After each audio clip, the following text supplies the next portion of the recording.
Bien, nous allons donc commencer cette soirée inaugurale de notre festival.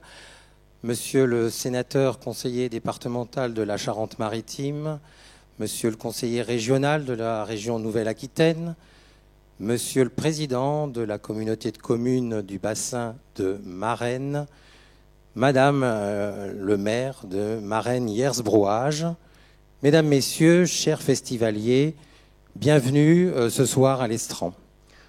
L'association Neurosciences Marennes que je représente ce soir est heureuse de vous accueillir, enfin, pour le lancement de ce deuxième festival et nous vous remercions de votre présence. Cette aventure a commencé il y a déjà 6 ans par une expérimentation scientifique autour des neurosciences avec une classe de 6e au collège Jean Hay de Marennes, Hierzbrouage. Puis le lancement d'une vingtaine de coniclasses sur le réseau Éclore le Chaput. Et puis, enfin, le premier festival, Cervodyssée, mené en 2019, mêlant art et neurosciences et offrant à un large public des conférences, des ateliers, des spectacles, des films et des expositions. Tout cela n'a été possible que par le fort investissement et le dynamisme exceptionnel d'Émilie de Crombec, nouvelle présidente de l'association, qui mérite ce soir nos chaleureux applaudissements.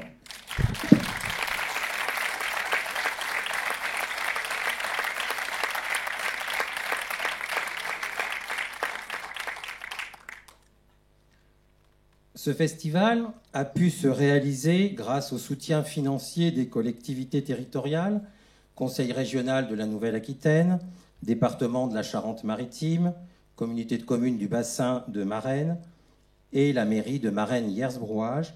Un grand merci à vous tous. Nos partenaires de la première édition nous accompagnent encore pour ces 4 jours. Nous les remercions.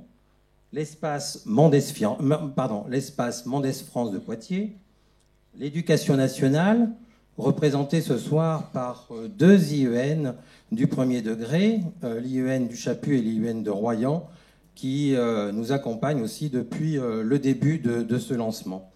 Merci à vous, mesdames, chers collègues. Et puis la CAF, qui également est un partenaire de ce festival. Donc je déclare ouvert ce soir le deuxième festival Cervodyssée et nous avons le plaisir d'accueillir Grégoire Borst en le remerciant très sincèrement d'avoir accepté d'être le parrain de cette deuxième édition. Je vais donc lui laisser la parole, puisque vous êtes venus pour lui et pas pour moi, ça c'est certain, et je vous souhaite donc une belle soirée. Avant que vous interveniez, Madame la Présidente va rappeler le programme des 4 jours. Alors, il faut savoir que Grégoire Borst est venu juste parce qu'il aime les huîtres.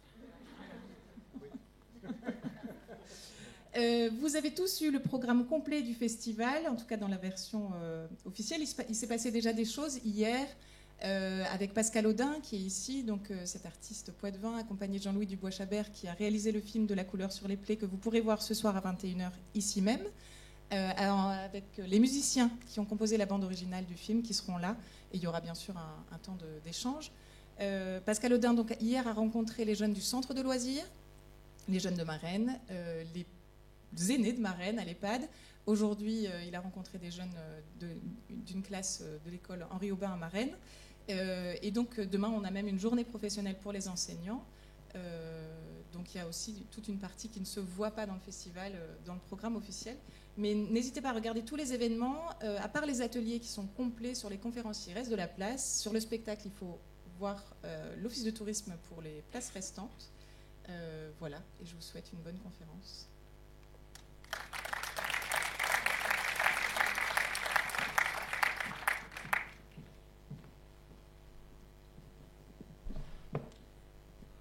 Bon, c'était pas tout à fait une plaisanterie, hein, c'est vraiment parce que j'aime bien les huîtres que je suis parmi vous aujourd'hui. Mais je ne vais pas vous parler d'huîtres, par contre, j'ai pas compétences à part celle de bien aimer les huîtres. Déjà, merci beaucoup pour cette invitation.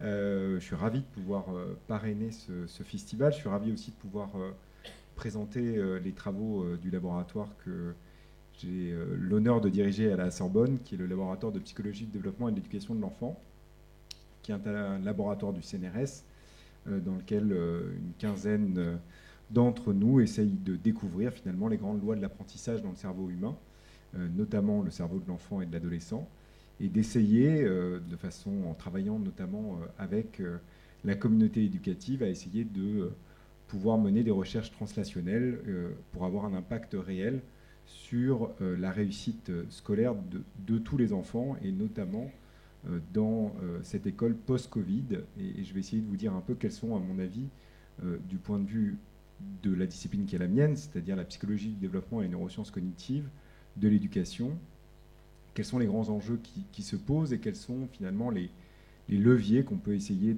d'activer pour finalement réussir à répondre aux grands défis qui vont se poser pour nous, alors qu'ils ne sont pas finalement des défis nouveaux. Vous allez le voir, je vais vous parler de choses que vous connaissez bien si vous êtes des enseignants ou si vous travaillez autour de l'école ou même si vous êtes parents, mais finalement cette crise, ce qu'elle a révélé, c'est les vulnérabilités de notre système. Alors c'est vrai dans le domaine de l'éducation, mais c'est vrai dans tous les domaines. C'est-à-dire qu'en toute crise, elle révèle nos vulnérabilités, les vulnérabilités des systèmes de santé. Je pense que ça a été le cas notamment sur la psychiatrie, et c'est le cas aussi dans le domaine de l'éducation. Et donc tout l'enjeu, c'est peut-être à l'aune de ce que dit cette crise sur notre système éducatif, de voir comment on peut effectivement le penser un peu autrement, en peut-être effectivement en ayant en tête qu'il y a un enjeu peut-être plus fort aujourd'hui qu'hier à remotiver les enfants autour de leurs apprentissages, les élèves autour de leurs apprentissages, parce que leur rapport au savoir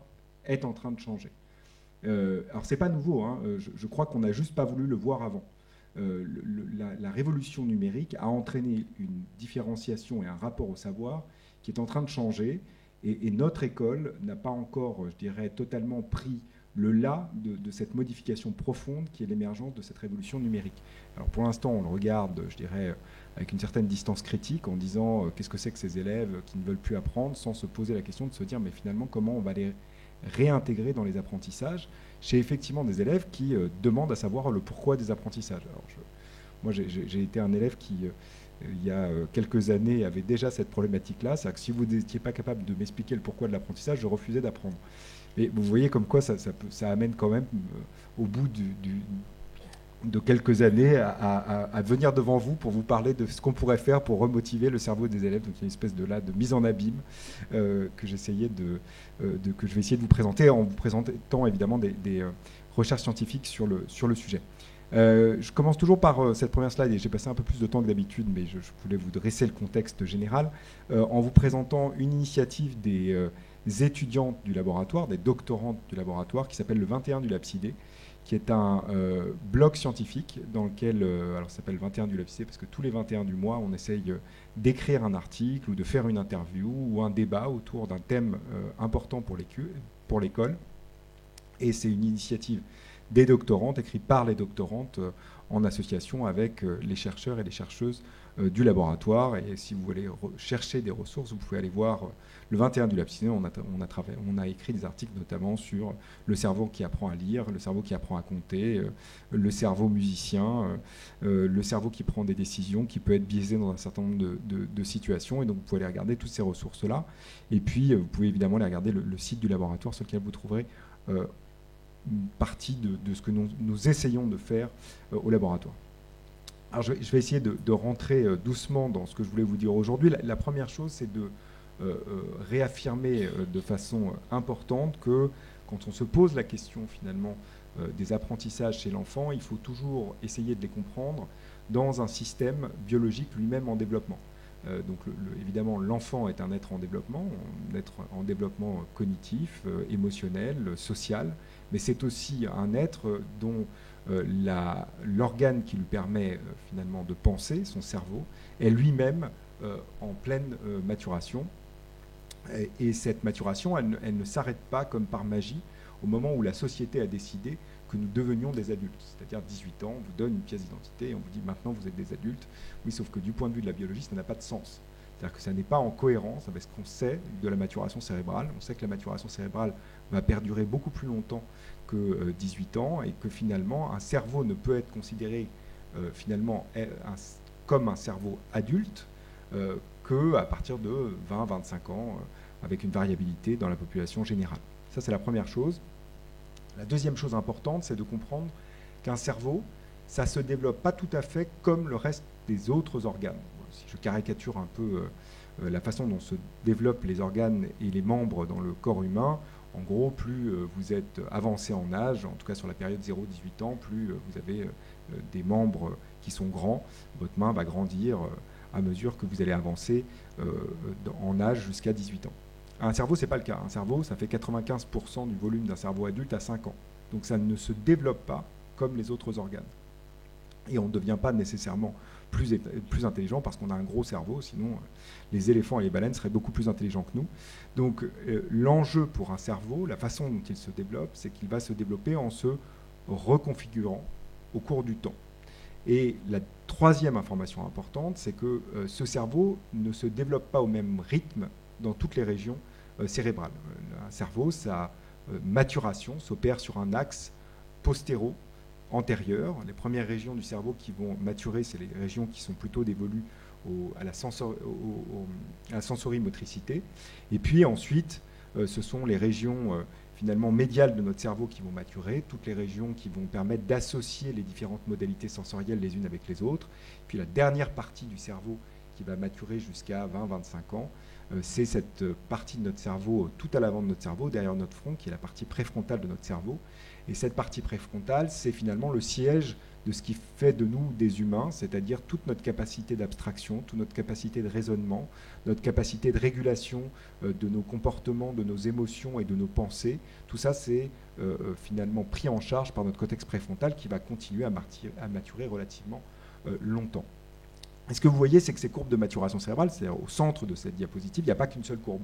Ce n'est pas comme la courbe de la taille, par exemple, la courbe de la taille dans votre carnet de santé, dans lequel il n'y a qu'une seule courbe. Ici, vous avez 3 courbes, parce qu'effectivement, ces différentes régions vont avoir un programme de croissance qui est un peu différencié, ce qui crée aussi des périodes spécifiques pendant le développement d'un enfant. Ça ne vous aura pas échappé que les adolescents se comportent un peu différemment des enfants et des adultes. Alors vous pouvez avoir différents types d'interprétations de pourquoi ils se comportent comme ça, mais en tout cas une des interprétations, l'interprétation biologique, c'est que certains systèmes vont avoir une croissance plus rapide que d'autres systèmes. Et en particulier à l'adolescence, ce qui va se passer, c'est que les systèmes qui sont impliqués dans le réseau de la récompense, qui sont impliqués dans notre réactivité émotionnelle, vont se développer plus rapidement que les systèmes de régulation du système de la récompense et du système émotionnel. Ce qui fait qu'à l'adolescence, si vous avez des adolescents, ça ne vous aura pas échappé qu'ils ont tendance un peu à surréagir émotionnellement dans un certain nombre de situations. Et c'est tout à fait normal du point de vue de leur cerveau. C'est ce décalage de maturation cérébrale entre différentes régions qui explique finalement cette période spécifique qu'est l'adolescence.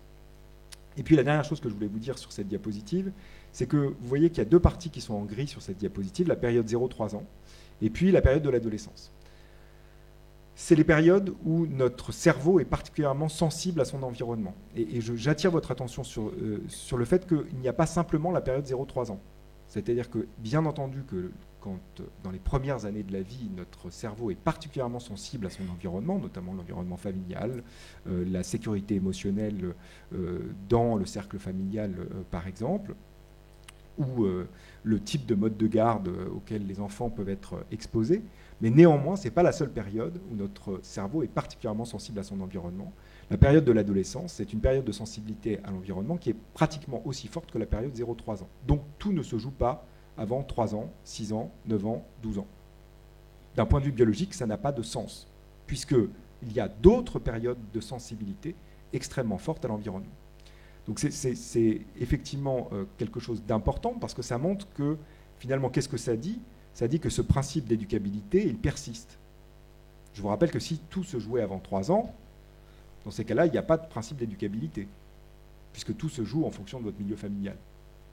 La deuxième chose, c'est que si vraiment tout se jouait avant 3 ans, et si je suis un être extrêmement rationnel et froid, et que je fais œuvre de politique publique, dans ces cas-là, il n'y a pas besoin d'avoir une école, puisque tout est joué avant 3 ans. Donc si vous pensez qu'on a besoin d'une école, sachez que tout ne se joue pas avant 3 ans et qu'évidemment, on a des mécanismes de compensation qui peuvent s'opérer tout au long de la vie.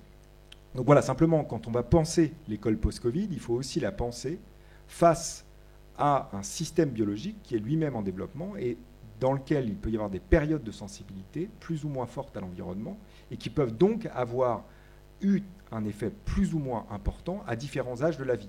Et en évitant d'avoir encore une grille de lecture dans laquelle on pense que c'est nécessairement les élèves les plus jeunes qui ont été le plus impactés par la crise de la Covid. Ça n'est pas le cas. Et on le voit bien d'ailleurs dans les données de santé publique qui montrent qu'effectivement l'adolescence, c'est une période qui a été particulièrement affectée par la crise de la Covid. Donc il faut encore réintroduire finalement une complexité dans ce qu'on va essayer de comprendre sur qu'est-ce que peut produire le Covid sur les apprentissages des élèves à différents âges de la vie. Bon, et puis la deuxième idée forte, c'est de dire qu'indépendamment de cette croissance cérébrale, il y a quelque chose qui fait que notre cerveau est un organe particulièrement complexe et en même temps particulièrement fascinant, c'est qu'il a la capacité de se modifier quel que soit l'âge de la vie.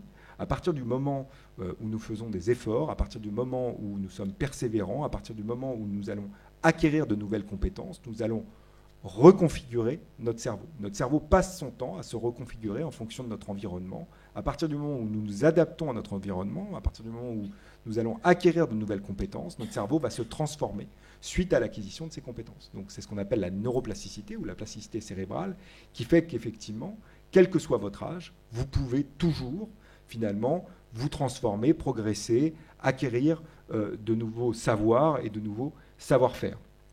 Et on le montre comment, dans notre discipline, on peut utiliser par exemple l'imagerie par résonance magnétique pour essayer de regarder la structure tridimensionnelle du cerveau et on peut regarder structure par structure qu'est-ce qui peut différer en fonction du degré d'expertise des individus. Ici, c'est une étude qui a été publiée dans les années 2000 qui comparait une population de chauffeurs de taxi âgés de 50 ans par rapport à une population d'adultes âgés de 50 ans mais qui n'ont pas développé d'expertise particulière pour naviguer dans leur environnement urbain. Et ce qu'on voyait, c'est qu'effectivement, les chauffeurs de taxi âgés de 50 ans avaient des modifications d'une structure de leur cerveau, et notamment de l'hippocampe, qui est une structure qui est impliquée dans notre mémorisation de notre environnement et dans notre capacité à naviguer spatialement dans cet environnement. Donc on voit qu'une expertise, quel que soit l'âge de la vie, a des effets sur jusqu'à la structure de notre cerveau, la façon dont finalement notre cerveau est structuré d'un point de vue biologique.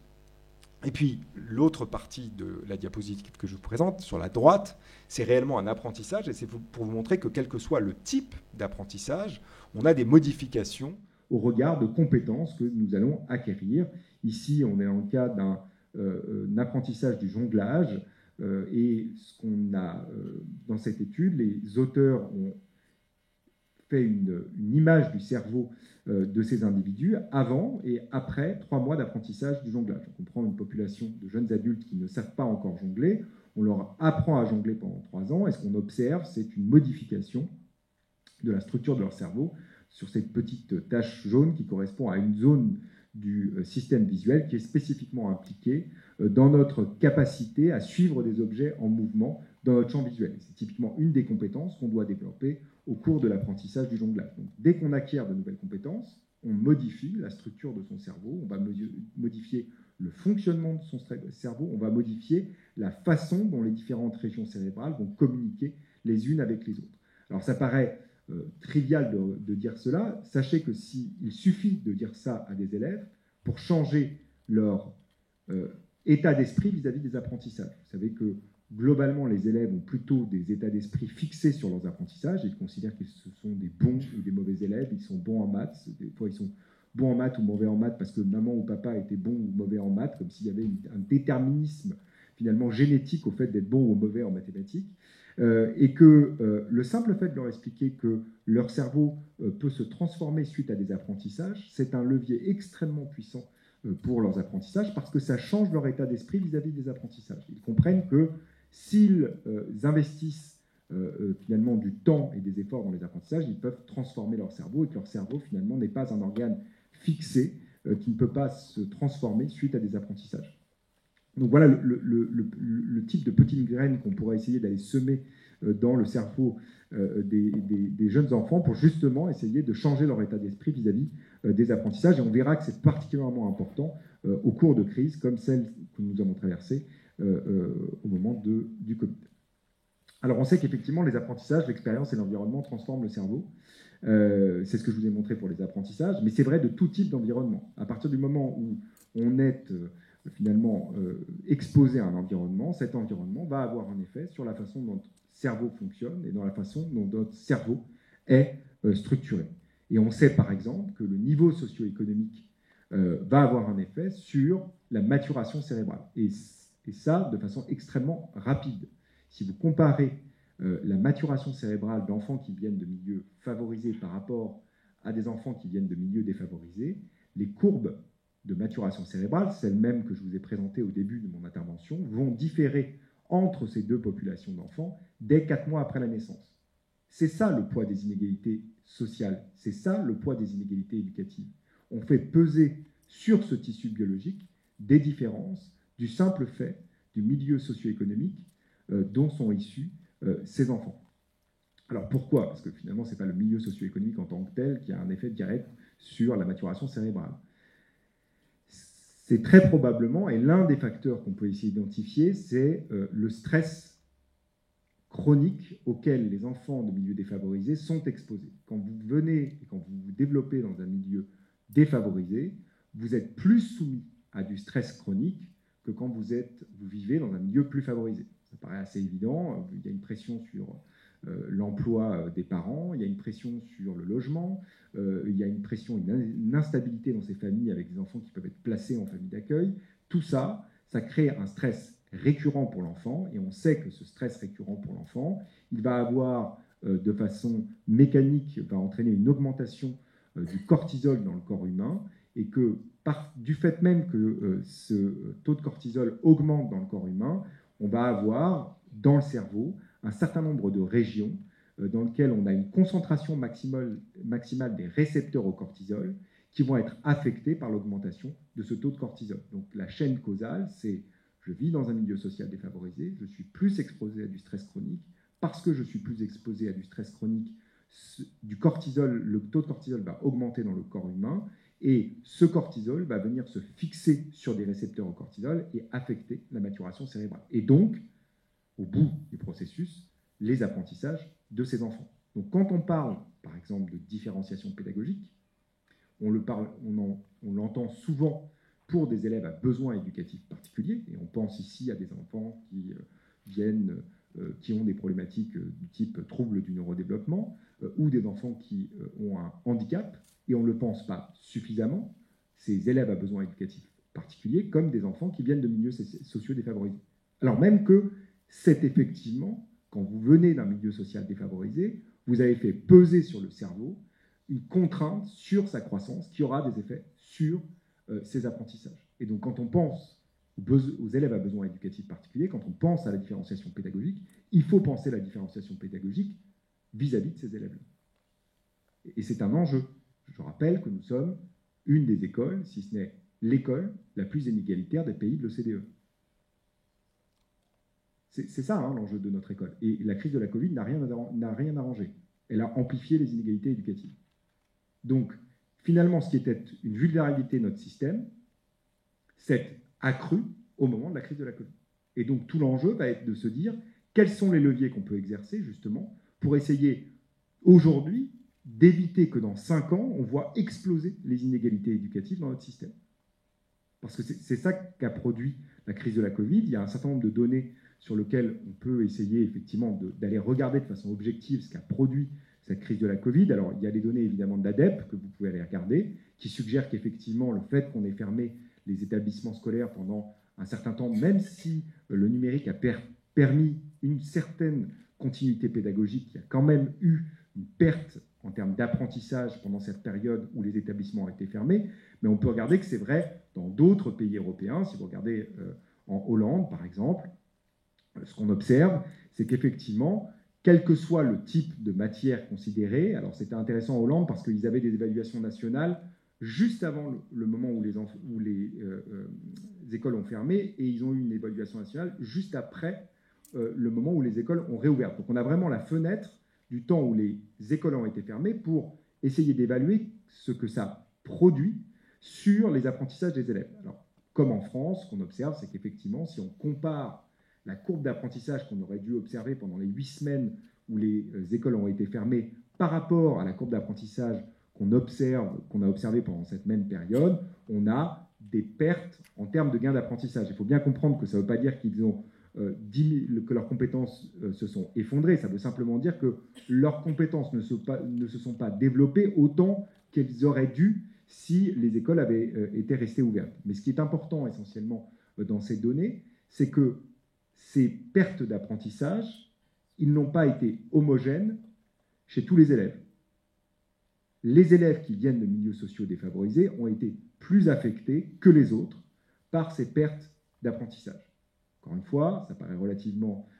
J'enfonce presque des portes ouvertes, on pourrait comme ça intuitivement le savoir. On sait aussi que c'est des familles, très probablement, dans lesquelles les parents avaient des métiers qui nécessitaient de devoir être en contact avec du public, de ne pas pouvoir rester à la maison, et que tout ça, effectivement, ça n'est pas idéal pour assurer une certaine forme de continuité pédagogique.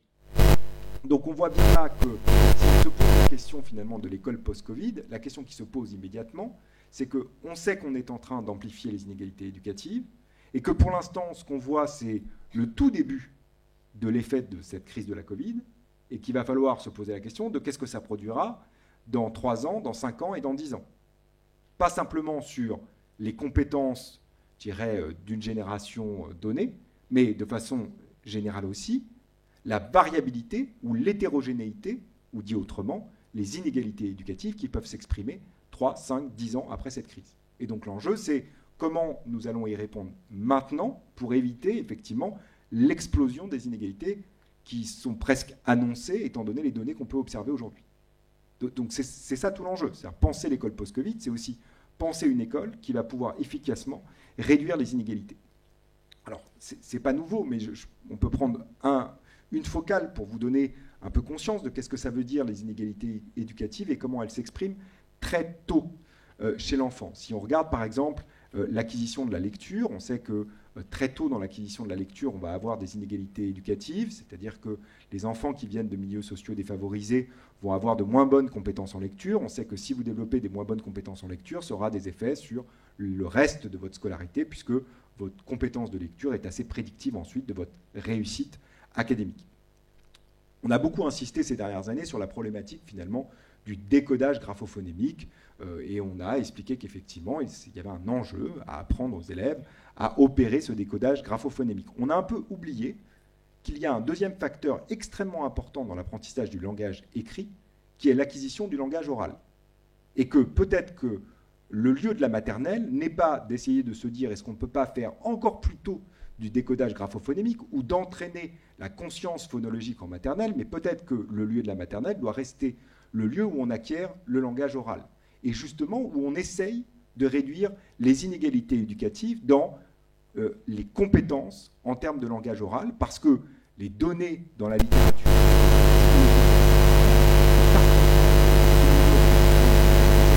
Il y a 2 grandes compétences qui prédisent l'entrée dans l'acquisition du langage oral. D'une part, votre capacité de décodage graphophonémique et votre conscience phonologique, mais aussi la compréhension du langage oral. Et donc, il y a un enjeu à ce qu'aujourd'hui, dans l'école post-Covid, on se pose la question, finalement, de comment on peut développer ce langage oral à la maternelle, de telle manière à ce que les inégalités éducatives soient moins prononcées pour pouvoir ensuite avoir un effet sur la réduction des inégalités éducatives dans l'apprentissage du langage écrit. Alors, comment on sait qu'effectivement, il y a des inégalités de ce point de vue-là dans le langage oral ? Je voulais vous présenter ces 2 graphiques qui sont parlants de ce point de vue-là. En haut, c'est le nombre de mots auquel va être exposé l'enfant à 12, 24, 36 et 48 mois. Alors, ce que je suggère, c'est qu'on regarde à 38 mois, puisque c'est l'entrée à la maternelle. Donc c'est au moment où il rentre finalement à la maternelle. En jaune, vous avez les milieux sociaux favorisés. En bleu, vous avez les milieux sociaux défavorisés. On va juste regarder ces deux histogrammes ou ces deux barres dans ces histogrammes-là. Et ce que vous voyez à 36 mois, c'est qu'un enfant qui vient de milieu social favorisé, il a été exposé à 36 mois à 35 millions de mots. Un enfant qui vient d'un milieu défavorisé, il a été exposé à 10 millions de mots. Le rapport, c'est 1 à 3,5. 3,5 fois plus de mots auxquels nous sommes exposés quand nous venons d'un milieu favorisé par rapport à un milieu défavorisé. Et ce n'est pas simplement la problématique de l'exposition au nombre de mots, c'est que ça a un effet direct, si vous regardez le graphique du bas, à 36 mois, sur le nombre de mots dans le vocabulaire de l'enfant. Un enfant qui vient d'un milieu favorisé, il a à peu près 1200 mots dans son vocabulaire. Un enfant qui vient d'un milieu défavorisé, il en a 500. Et ça, c'est à l'entrée à la maternelle. Donc si vous n'agissez pas à la maternelle sur la réduction de ces inégalités, vous allez de facto produire des inégalités quand vous allez rentrer à l'école élémentaire.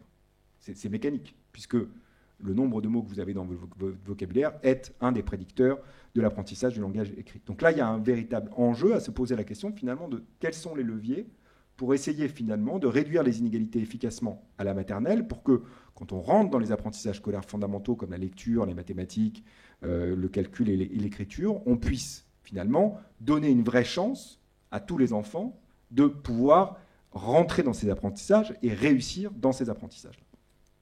Alors, juste pour vous montrer que ça ne touche pas que des problématiques liées au langage, on peut voir des différences en fonction des milieux sociaux, en fonction par exemple du type et de la nature des interactions et des feedbacks qui sont faits à l'enfant en fonction de ses apprentissages. Ici, vous regardez, c'est la proportion d'encouragement ou de découragement en fonction de la classe sociale. Si vous regardez, on regarde toujours vers 36 mois, et si vous regardez à 36 mois, la barre en jaune pour les encouragements, c'est autour de 700 000 instances cumulées d'encouragement pour les enfants qui viennent de milieux favorisés. On est à moins de 50 000 pour les enfants qui viennent de milieux défavorisés.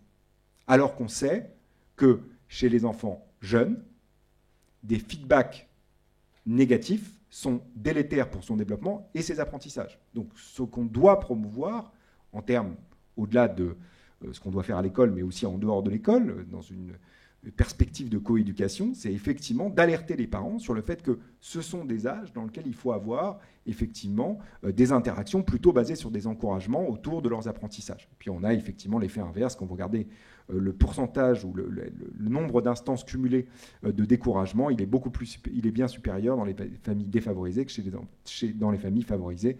On est autour de 200 000 dans les familles défavorisées et moins de 75 000 dans les familles favorisées. Donc on voit que c'est de toutes petites choses qui participent finalement à la création de ces inégalités éducatives. C'est finalement des problématiques de langage, des problématiques d'interaction parents-enfants au cours des apprentissages, et que tout ça va construire pas à pas finalement les inégalités éducatives.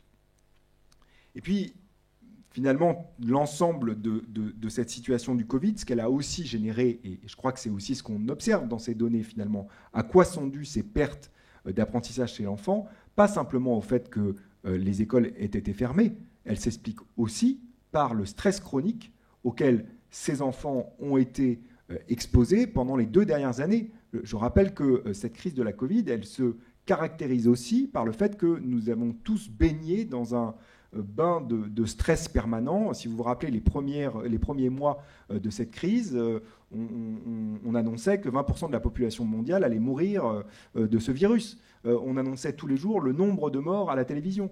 Et finalement, l'angle mort du discours, finalement du discours politique, mais aussi, je dirais, du discours éducatif, ça a été quand même le discours vis-à-vis des enfants. On ne leur a pas parlé de cette crise. Je rappelle qu'on est dans un pays dans lequel on a un psychologue de l'éducation nationale pour 1600 élèves, à comparer avec les pays du nord de l'Europe dans lesquels il y a un psychologue de l'éducation nationale pour 400 à 500 élèves.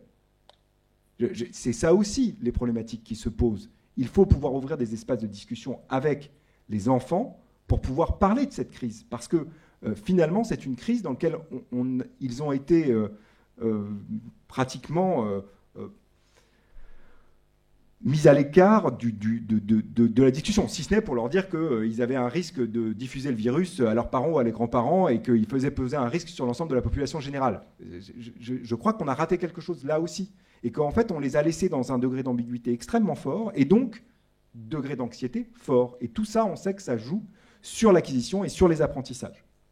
Je voulais juste montrer cette petite expérience qu'on a menée au laboratoire qui essaye de comprendre les liens entre l'anxiété, le statut socio-économique des familles dont sont issus les élèves et l'acquisition des compétences en mathématiques. On entend beaucoup parler en ce moment des mathématiques. Si vous allumez alors plus maintenant, mais il y a quelques semaines, on parlait beaucoup des mathématiques.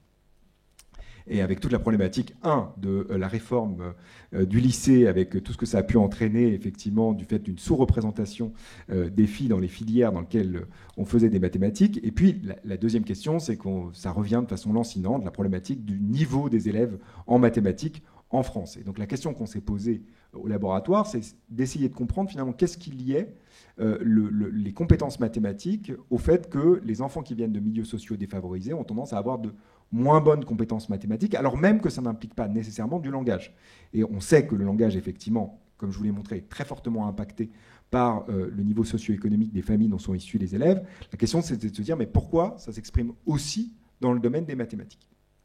Et donc, on sait dans la littérature qu'effectivement, les enfants qui sont issus de milieux défavorisés peuvent être plus vulnérables que d'autres à diverses formes d'anxiété, dont l'anxiété mathématique. On sait aussi que l'anxiété mathématique affecte la réussite scolaire des élèves en mathématiques. Donc ce qu'on a essayé de comprendre, c'est finalement, est-ce que les élèves qui viennent de milieux défavorisés n'ont pas plus de difficultés en mathématiques parce qu'ils sont plus susceptibles de développer une anxiété mathématique?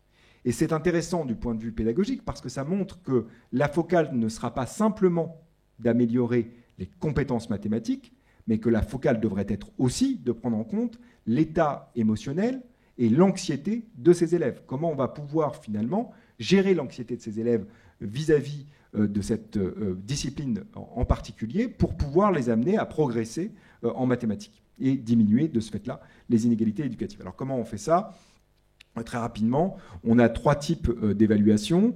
On va poser des questions qui nous permettent d'évaluer l'anxiété globale ou l'anxiété générale des élèves. On leur pose des questions du type j'ai du mal à prendre une décision, oui, non, et on a un certain nombre de questions comme ça qu'on pose aux élèves. On a des questions qui relèvent plus de l'anxiété mathématique, donc d'une anxiété disciplinaire plus spécifique. On leur demande par exemple, est-ce juste 9 plus 7 égale 18 ? Et ensuite, on leur demande finalement d'évaluer, avec ces petits smileys au bas de la diapositive, à quel point ils se sentent finalement en confiance ou pas quand ils essayent de résoudre ce type d'opération arithmétique. Puis, à droite de la diapositive, on leur fait faire une petite tâche de fluence arithmétique. Donc, on va leur demander de résoudre le plus d'opérations arithmétiques en 3 minutes, ce qui nous permet d'évaluer de façon rapide leurs compétences arithmétiques. Et puis, ce qu'on a fait, c'est qu'on a allé tester des élèves qui étaient scolarisés dans les réseaux d'éducation prioritaire ou réseaux d'éducation prioritaire renforcés, et puis des élèves qui sont scolarisés hors réseau d'éducation prioritaire. Alors, avec évidemment, la distance d'usage, c'est que vous avez une hétérogénéité des profils dans les REP, REP+. Ce n'est pas uniquement des élèves qui viennent de milieux sociaux défavorisés, mais ça nous permet d'avoir une première vision globale de ce qui peut différer entre les élèves qui sont scolarisés en éducation dans les réseaux d'éducation prioritaire par rapport à des élèves qui sont scolarisés hors réseau d'éducation prioritaire.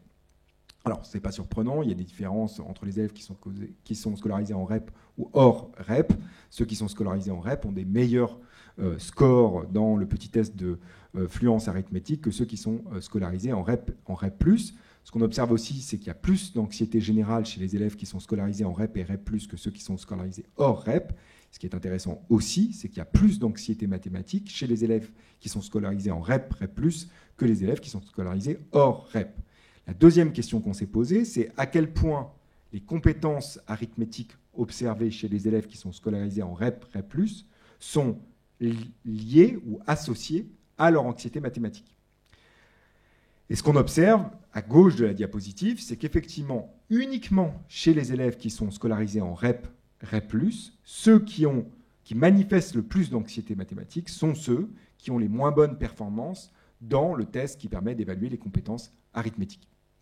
Et on est ensuite on a essayé d'aller un tout petit peu plus loin et d'essayer de se poser la question, de se dire, mais finalement, qu'est-ce qui lie l'anxiété générale au score mathématique? Est-ce que finalement, ils sont moins bons en mathématiques parce que de façon globale, ils sont plus soumis à du stress chronique, donc ils sont plus anxieux de façon globale? Ou est-ce que c'est réellement lié à l'anxiété mathématique? Et ce qu'on observe, c'est que finalement, il n'y a pas de lien direct entre l'anxiété générale et le score en mathématiques.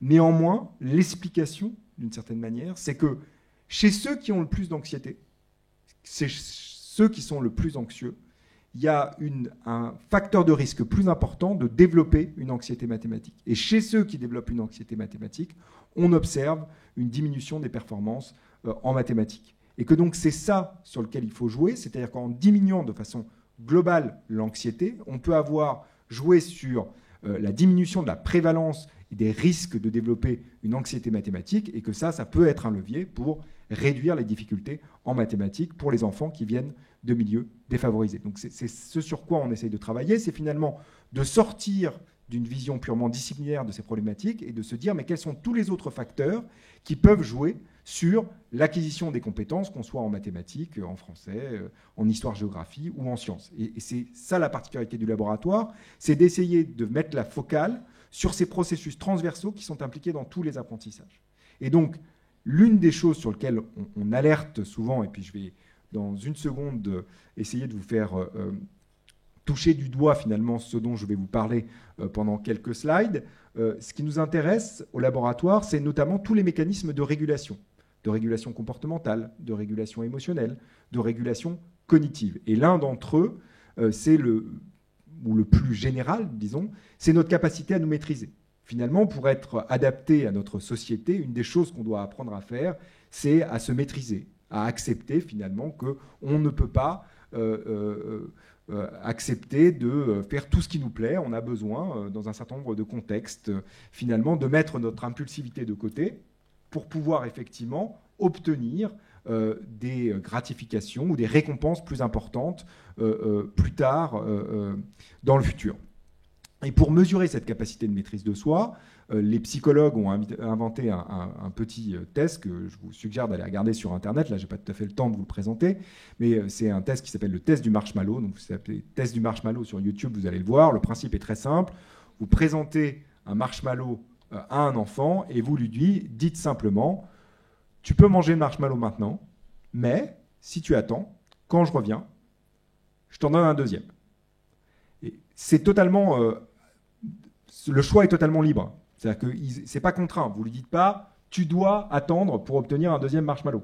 C'est un choix totalement libre de l'enfant. Soit il mange le marshmallow maintenant, mais s'il attend, il sait qu'il peut obtenir quelque chose, une récompense plus importante dans le futur. Et puis, vous sortez de la pièce et vous voyez tout ce qui se passe dans la pièce quand vous n'êtes pas là et vous regardez tous les mécanismes de régulation que met en place l'enfant pour ne pas finalement... craquer devant cette récompense immédiate, ce joli marshmallow qui est posé devant eux. Et la question qui se pose, alors ce qu'on observe, c'est qu'effectivement, déjà, premier enseignement, les enfants très jeunes sont capables de se réguler. Tous les enfants ne mangent pas directement le marshmallow, même à 3-4 ans. Vous avez 2 tiers des enfants qui attendent avant de manger le marshmallow. Alors, vous n'avez qu'un tiers qui va au bout de l'expérience pour obtenir le deuxième marshmallow. Mais vous avez quand même 2 tiers des enfants qui sont tout à fait en mesure d'exercer une certaine maîtrise de leur comportement et de leur impulsivité. Et puis, vous avez évidemment un effet développemental. Si vous testez des enfants de 11 ans, vous avez plus de 2 tiers des enfants qui peuvent aller au bout de l'expérience pour obtenir le deuxième marshmallow. Et puis, troisième enseignement, il y a une variabilité extrêmement importante entre les enfants. Tous les enfants n'ont pas la même capacité à maîtriser leur impulsivité. Quatrième enseignement, alors je vous le dis parce que cette étude, elle m'a fait... sourire, parce que souvent ce que j'entends quand je viens faire des conférences, notamment dans les écoles, on me dit oui mais quand même les élèves ont beaucoup changé, maintenant ils sont incapables de se contrôler, ils sont incontrôlables, ils savent plus se concentrer, je suis sûr que c'est le numérique qui a produit ça. Donc je leur dis ah bon, vous êtes sûr de ça? Donc vous pensez qu'aujourd'hui les enfants en fait ont des moins bonnes capacités de contrôle et de maîtrise d'eux-mêmes qu'il y a 40 ans quand cette première expérience a été faite. Alors, ils me disent oui, je suis absolument persuadé de ça, et c'est exactement si on fait l'expérience et qu'on demande à des parents d'auto-évaluer la maîtrise de soi de leurs enfants par rapport aux enfants des années 70, ils vous disent tous majoritairement qu'ils sont absolument sûrs qui sont bien moins bons pour se maîtriser que les enfants dans les années 70. Et ça, c'est l'intérêt d'avoir des méthodes objectives, c'est que vous pouvez ensuite comparer la réalité de ce que vous observez quand vous faites exactement la même tâche avec les enfants d'aujourd'hui. Eh bien, ils sont meilleurs. Donc, la question qui se pose collectivement et qu'on doit se poser, c'est, étant donné qu'ils ont toujours la même capacité, voire même de meilleures capacités pour se contrôler, c'est pourquoi ils ne veulent pas se contrôler. Et donc, c'est une question de motivation. Et donc, le levier, et c'est ça qui est en train de changer, c'est effectivement quels sont les leviers motivationnels pour qu'ils exercent finalement leur maîtrise d'eux-mêmes. Mais vous voyez, ce n'est pas la même approche. Ce n'est pas la question de se dire ils n'ont plus les capacités. Les capacités, elles sont là. La question, c'est est-ce qu'ils veulent réellement les exercer? Mais parce que leur rapport au savoir est en train de changer. Rapport au savoir, rapport à l'autorité, vous additionnez ce que vous voulez. Mais donc, c'est une question de motivation. Bon, simplement, qu'est-ce que dit cette étude? Elle est intéressante parce qu'elle permet de mettre la focale finalement sur d'autres processus qui étaient finalement peu encore pris en compte dans l'école. Donc cette étude, elle a commencé dans les années 70, en fait en 1972, et on a finalement identifié une cohorte d'enfants, et sur cette cohorte d'enfants, on va décider de la suivre pendant plus de 30 ans. Et on va pouvoir se poser la question du que sont devenus ces enfants. D'accord ? Et entre 4 et 11 ans, on va mesurer chez ces enfants un certain nombre, finalement, de caractéristiques liées à leur quotient intellectuel, par exemple. Donc, on va leur faire des tests de QI. On va regarder aussi le statut socio-économique des familles dont sont issus ces enfants. Et puis, on va mesurer quelque chose d'un peu plus surprenant. On va mesurer leur maîtrise de soi. Et on va leur demander aux parents de remplir des questionnaires pour essayer d'estimer la maîtrise de soi des enfants dans le contexte soit de l'école, soit dans le contexte familial. Et puis ensuite, on suit ces enfants à l'adolescence, on va pouvoir effectivement collecter un certain nombre de mesures liées par exemple à leur engagement dans des conduites à risque. À quel âge ces enfants ont commencé à fumer? Est-ce qu'il y a eu des maternités pendant l'adolescence? Est-ce que certains sont des décrocheurs? Quelles sont finalement leurs réussites académiques? Et puis, comme c'est la même cohorte qu'on essaye de suivre dans le temps, on va les suivre quand ils sont devenus adultes. Donc on va pouvoir mesurer sur ce groupe d'adultes un certain nombre de caractéristiques liées par exemple à leur santé physique, leur santé mentale, leur bien-être, leur réussite professionnelle, leur réussite académique. Et comme tout ça est la même cohorte, on peut se poser la question de savoir mais à quel point la variabilité qu'on observe chez les individus à l'âge adulte, dans le domaine de la santé physique, de la santé mentale, du bien-être, de la réussite professionnelle, est liée pendant l'enfance à la variabilité observée, soit dans le domaine du quotient intellectuel, soit dans le domaine du statut socio-économique des familles dont sont issus ces enfants, soit dans le domaine de la maîtrise de soi. Alors, premier enseignement de cette étude, ce qui explique le moins tout ce dont on vient de parler, dont la réussite académique, c'est le quotient intellectuel entre 4 et 11 ans. Et ça, c'est un peu un paradoxe. Parce que notre système éducatif, il est fait pour développer le quotient intellectuel des élèves. Chaque année que vous passez dans notre système éducatif, vous gagnez des points de QI. C'est très intéressant, mais si ça n'est pas prédictif de la réussite professionnelle, de la santé physique, de la santé mentale et du bien-être une fois que vous êtes devenu adulte, je rappelle qu'un système éducatif, il a comme objectif de former des citoyens qui ensuite seront adaptés au monde dans lequel ils vont évoluer une fois qu'ils seront sortis du système éducatif. Donc c'est un exercice de prospective. Quelles sont les compétences que je dois développer à l'école pour pouvoir ensuite être armé d'une certaine manière, d'avoir un cerveau armé qui me permette de bien vivre et dans bien vivre, obtenir un bon diplôme, donc un bon travail, et ainsi de suite. D'accord ? Donc c'est un espèce de paradoxe là. Ça veut dire que ça ne doit pas être la seule focale de notre système éducatif. La deuxième chose, c'est évidemment le statut socio-économique des familles dont sont issus ces enfants. Ça ne vous surprendra pas. La variabilité du statut socio-économique des familles dont sont issus ces enfants a un effet prédictif sur la variabilité observée de la santé physique, de la santé mentale, du bien-être et de la réussite professionnelle une fois que ces enfants seront devenus adultes. C'est ce qu'on appelle le déterminisme social. C'est effectivement, on peut l'observer, quelle que soit la cohorte que nous regardons. Mais même quand vous contrôlez pour la variabilité expliquée par ces deux facteurs, quotient intellectuel et statut socio-économique des familles dont sont issus ces enfants, ce qui reste le plus prédictif de la santé physique, de la santé mentale, de la réussite professionnelle, de la réussite académique et du bien-être, c'est les capacités de maîtrise de soi entre 4 et 11 ans. Donc ça veut dire quoi ? Ça veut dire qu'il faut réussir aussi à développer ce type de compétences à l'école, parce que c'est une des compétences qui nous permettent, quand on sort du système éducatif, d'être armé d'une certaine manière pour avoir une santé physique, une santé mentale, un bien-être et une réussite professionnelle de qualité. Donc il y a un vrai enjeu. Et ça renvoie finalement à quoi? Ça revient à tout ce discours sur la nécessité d'arriver à développer les compétences socio-émotionnelles des élèves. Alors je sais que ce n'est pas un nouveau discours, avant on appelait ça les compétences psychosociales. Et il y a des systèmes éducatifs qui ont fait le pari, effectivement, de dire que l'objectif du système éducatif était de développer ces compétences socio-émotionnelles. Point. Rien d'autre. Le système éducatif a comme objectif de développer les compétences socio-émotionnelles. Pourquoi? Parce que les compétences socio-émotionnelles sont aujourd'hui les compétences les plus critiques pour notre adaptation au monde du travail et de façon générale à notre société. Donc c'est parfaitement rationnel en fait comme réflexion. Et donc c'est pas juste un propos un peu éthéré d'un chercheur qui est descendu de sa tour d'ivoire de la Sorbonne. Il y a des systèmes éducatifs qui font ce pari-là. Et c'est ceux qui réussissent le mieux dans PISA. Donc même quand on s'intéresse à PISA, c'est quand même les compétences socio-émotionnelles qu'il faut développer chez les élèves. On n'est pas obligé de supprimer les disciplines. Dans chacune des disciplines, on peut développer les compétences socio-émotionnelles des élèves. Il n'y a pas besoin de remettre à plat l'approche disciplinaire. Mais c'est simplement de se dire qu'effectivement, on doit pouvoir aussi développer ce type de compétences. Et pas simplement les développer en mettant des petits points dans une grille à la fin de l'année, mais en temps réel, faire un retour à l'élève sur les compétences qu'il est en train de développer dans chacune des situations pédagogiques.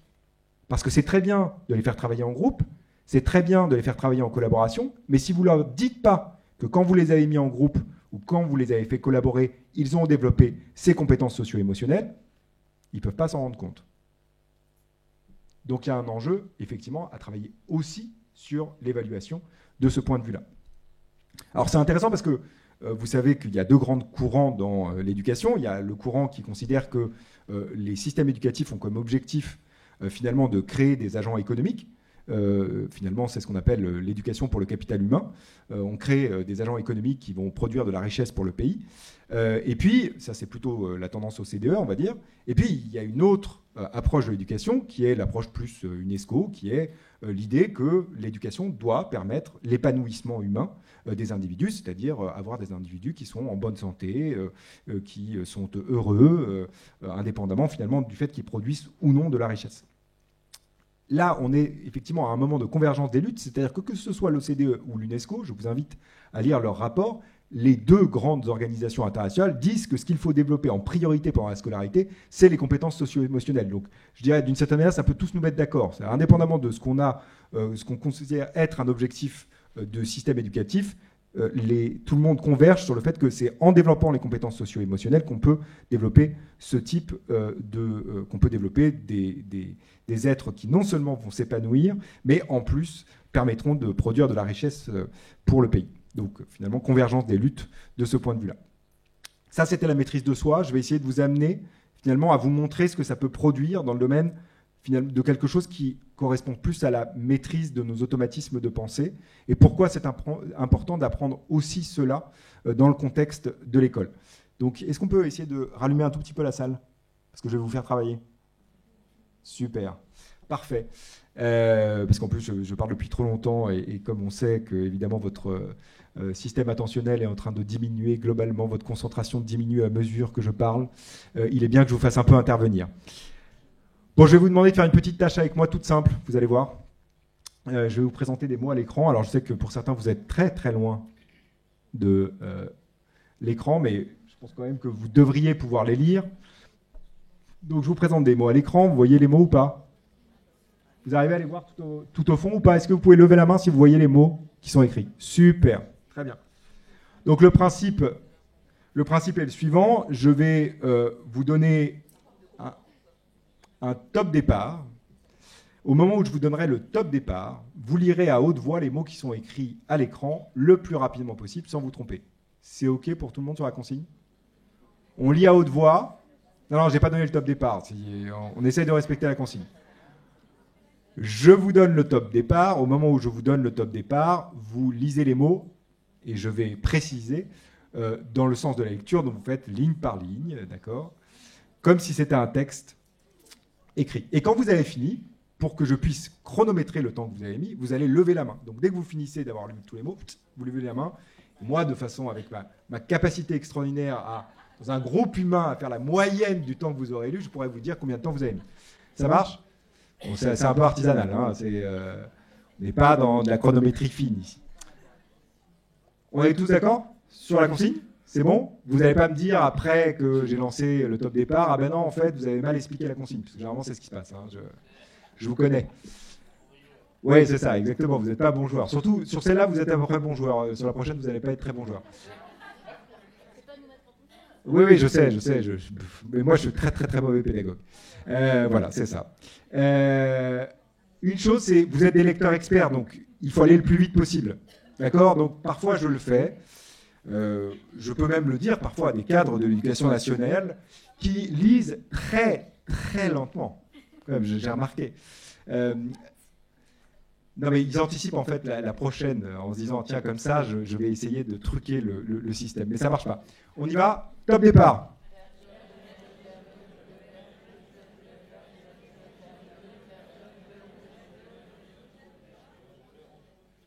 Super. Bon, vous avez mis entre comme ça, à vue de nez, entre 4 et 8 secondes. Bon, c'est globalement facile, hein. Vous êtes toutes et tous des lecteurs experts. Je présente un mot à l'écran. Automatiquement, votre cerveau va décoder la forme globale de ce mot et accéder à son sens par la voie directe de la lecture, qui est la voie qu'on appelle la voie ventrale de la lecture. Donc ça passe de mes aires visuelles.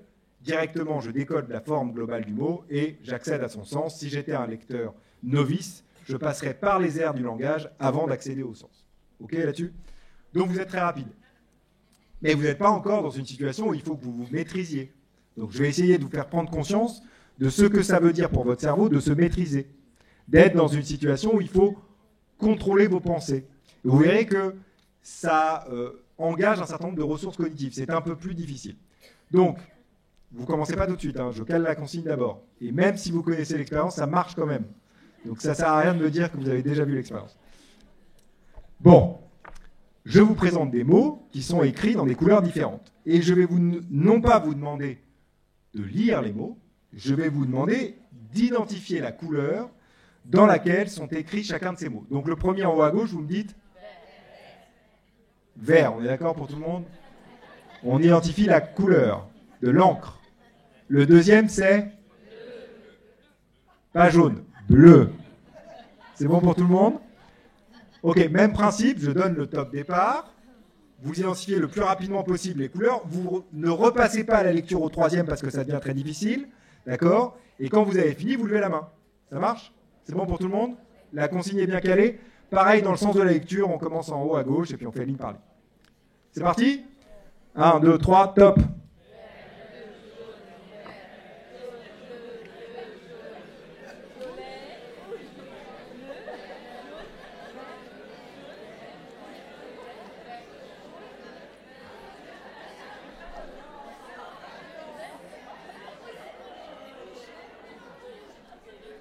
Parfait, merci beaucoup. Bon, globalement, sans me tromper, à part quelqu'un qui a été extrêmement rapide là-bas, vous mettez à peu près 3 fois plus de temps pour faire cette planche-là. C'est tout à fait normal. J'ai créé une situation dans laquelle je fais naître un conflit entre deux informations dans votre cerveau, l'information portée par le mot que vous décodez automatiquement et l'information portée par la couleur. Et pour pouvoir résoudre ce conflit et donner la bonne réponse dans ce contexte-là, vous engagez votre cortex préfrontal et vous engagez donc des ressources cognitives pour résoudre ce conflit.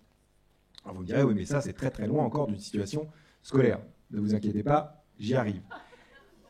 Il y a un certain nombre de situations scolaires, et pour ceux qui sont enseignants, tout ce qui relève des problèmes pièges, c'est exactement les situations dans lesquelles on met les élèves. Et donc la question qui se pose, c'est qu'est-ce que vous évaluez à partir de ce moment-là? Est-ce que vous évaluez la compétence disciplinaire des élèves ou est-ce que vous évaluez leur capacité à résister à un automatisme dans ce contexte-là? Ce n'est pas la même compétence que vous évaluez. Ça, c'est important parce que quand vous faites une évaluation, vous essayez d'évaluer soit une maîtrise d'une stratégie ou d'un concept données. Ce que je dis simplement, c'est qu'à partir du moment où on est dans une situation piège, on fait intervenir cette capacité du cortex préfrontal à résoudre un conflit entre une stratégie automatique et une stratégie plus lente, plus réflexive. Alors, pour l'instant, c'était encore, il n'y avait pas beaucoup d'attaques sur votre estime de soi. Je vais vous faire un petit problème de raisonnement. Généralement, là, ça se passe un peu moins bien. Hein. Vous êtes moins convaincus de ce que je vous dis. Est-ce qu'on peut rallumer la salle? Voilà, parfait. Bon, je vais vous mettre dans une situation qu'il ne faudrait surtout pas faire. Donc, dans une situation d'évaluation sommative à temps limité, avec pression et stress engagé, parce qu'il y a une pression sociale forte, tout le monde va se regarder à partir de maintenant. Je vous donne le problème très simple. Vous donnez la première réponse qui vous vient à l'esprit, d'accord? Vous la dites à haute voix. Juste la première réponse qui vous vient à l'esprit, il y aura peut-être des mauvaises réponses, c'est pas grave, ensuite on travaillera sur les bonnes et les mauvaises réponses. Ça marche? C'est bon pour tout le monde? On est dans une situation bienveillante ici, il n'y a pas de problème, il n'y a pas de jugement, à part de moi. C'est bon pour tout le monde? J'y vais? Je vous donne le problème, vous me donnez la première réponse qui vous vient à l'esprit. Ça va? Ok. Une tablette et son étui coûtent 240 €. La tablette coûte 200 € de plus que l'étui. Combien coûte l'étui? Vous me dites?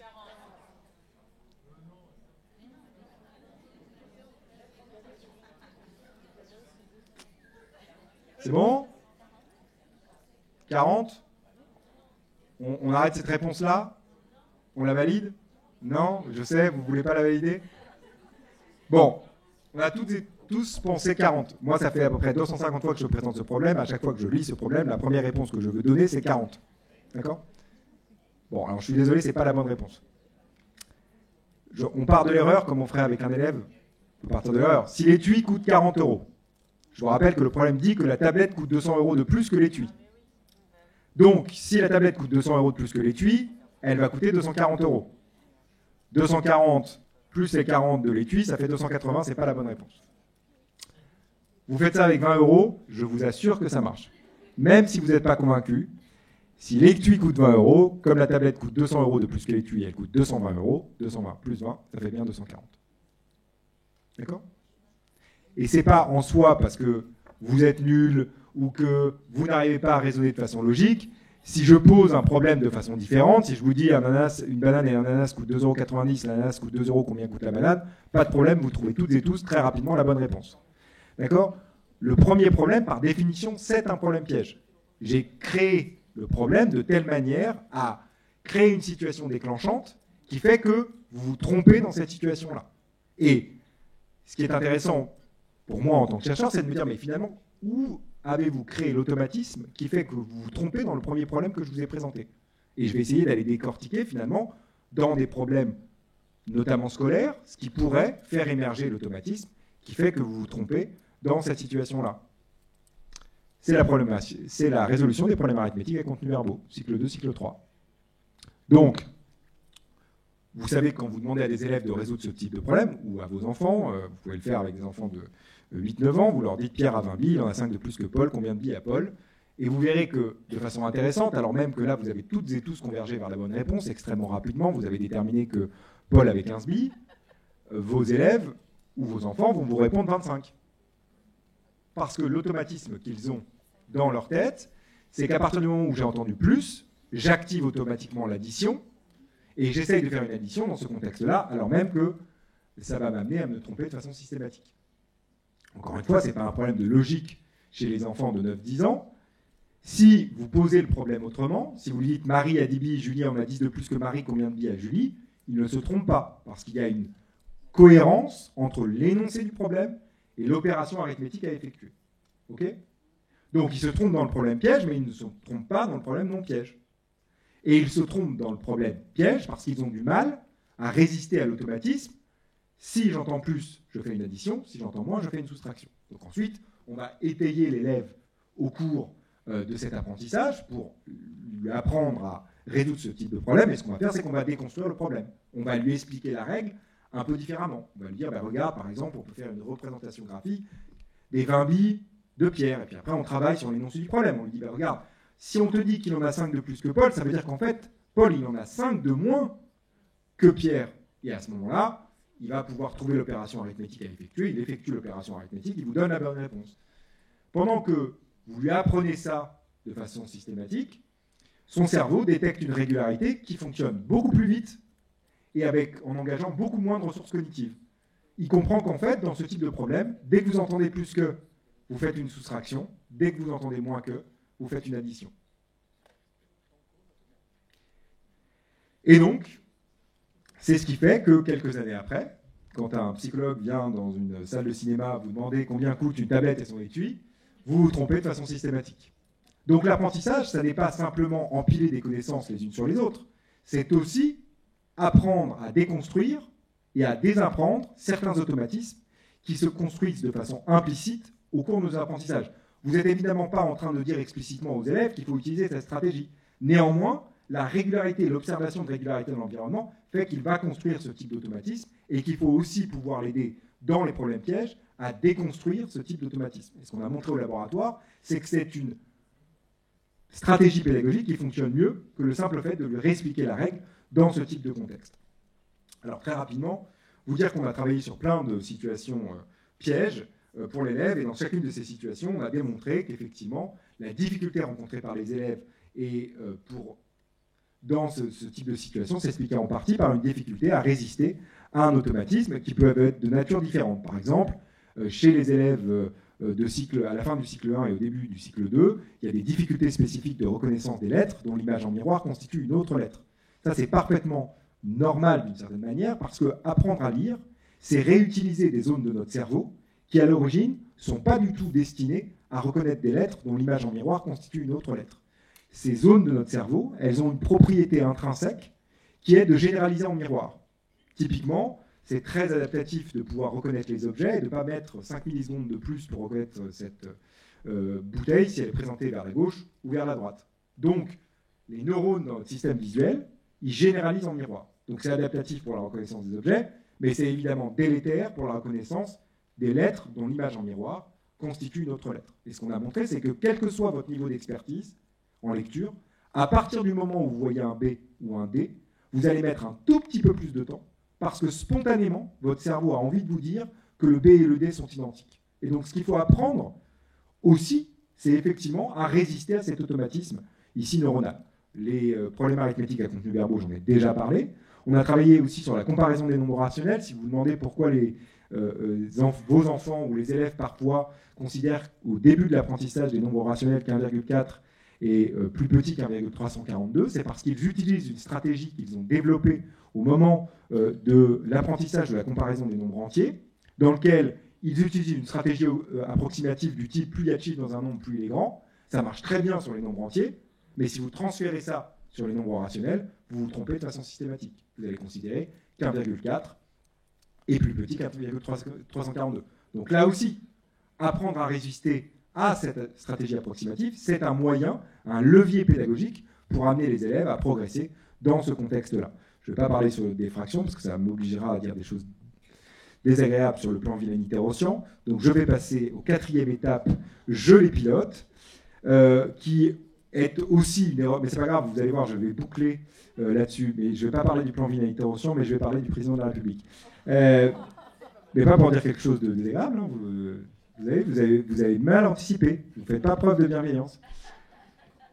Je les pilote avec les élèves qui ont tendance à mettre un S à pilote, parce que comme le verbe prend une forme nominale, il y a une erreur d'attraction, comme il y a les placés avant le verbe, ils ont tendance à utiliser une stratégie approximative du type dès qu'il y a les, je mets un S au mot qui suit. Alors c'est intéressant parce que c'est souvent quand même un truc que quelqu'un leur a donné au moment de la scolarité.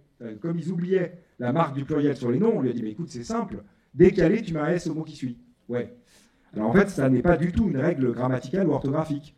C'est un truc. Mais comme vous avez oublié de lui dire que c'était un truc, et que c'est très facile à généraliser, il va le généraliser dans tous les contextes. Parce qu'un automatisme, ça a ça de force, c'est que comme ça coûte très peu de ressources cognitives, on va les surgénéraliser très rapidement. Et c'est ce qui va amener certaines difficultés systématiques qu'on peut observer.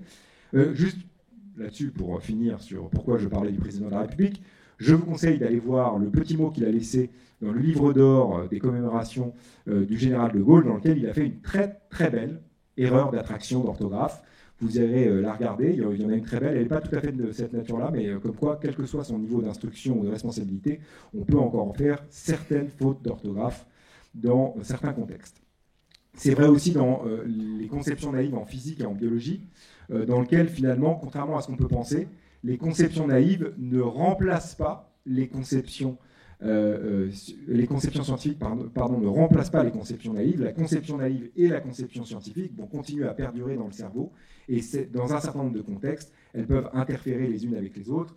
Le raisonnement hypothético-déductif, on a montré aussi qu'un certain nombre de biais auxquels on peut être sujet peuvent s'expliquer par une difficulté à résister à un certain nombre d'automatismes de pensée. Et puis la dernière chose sur laquelle je voulais faire une toute petite incise, c'est que être, et on en parle beaucoup aujourd'hui, c'est un enjeu dans nos sociétés modernes, être empathique, être tolérant, pouvoir respecter les différences des autres, pouvoir accepter ces différences, ça repose aussi sur un mécanisme fondamental de résistance à notre biais égocentré.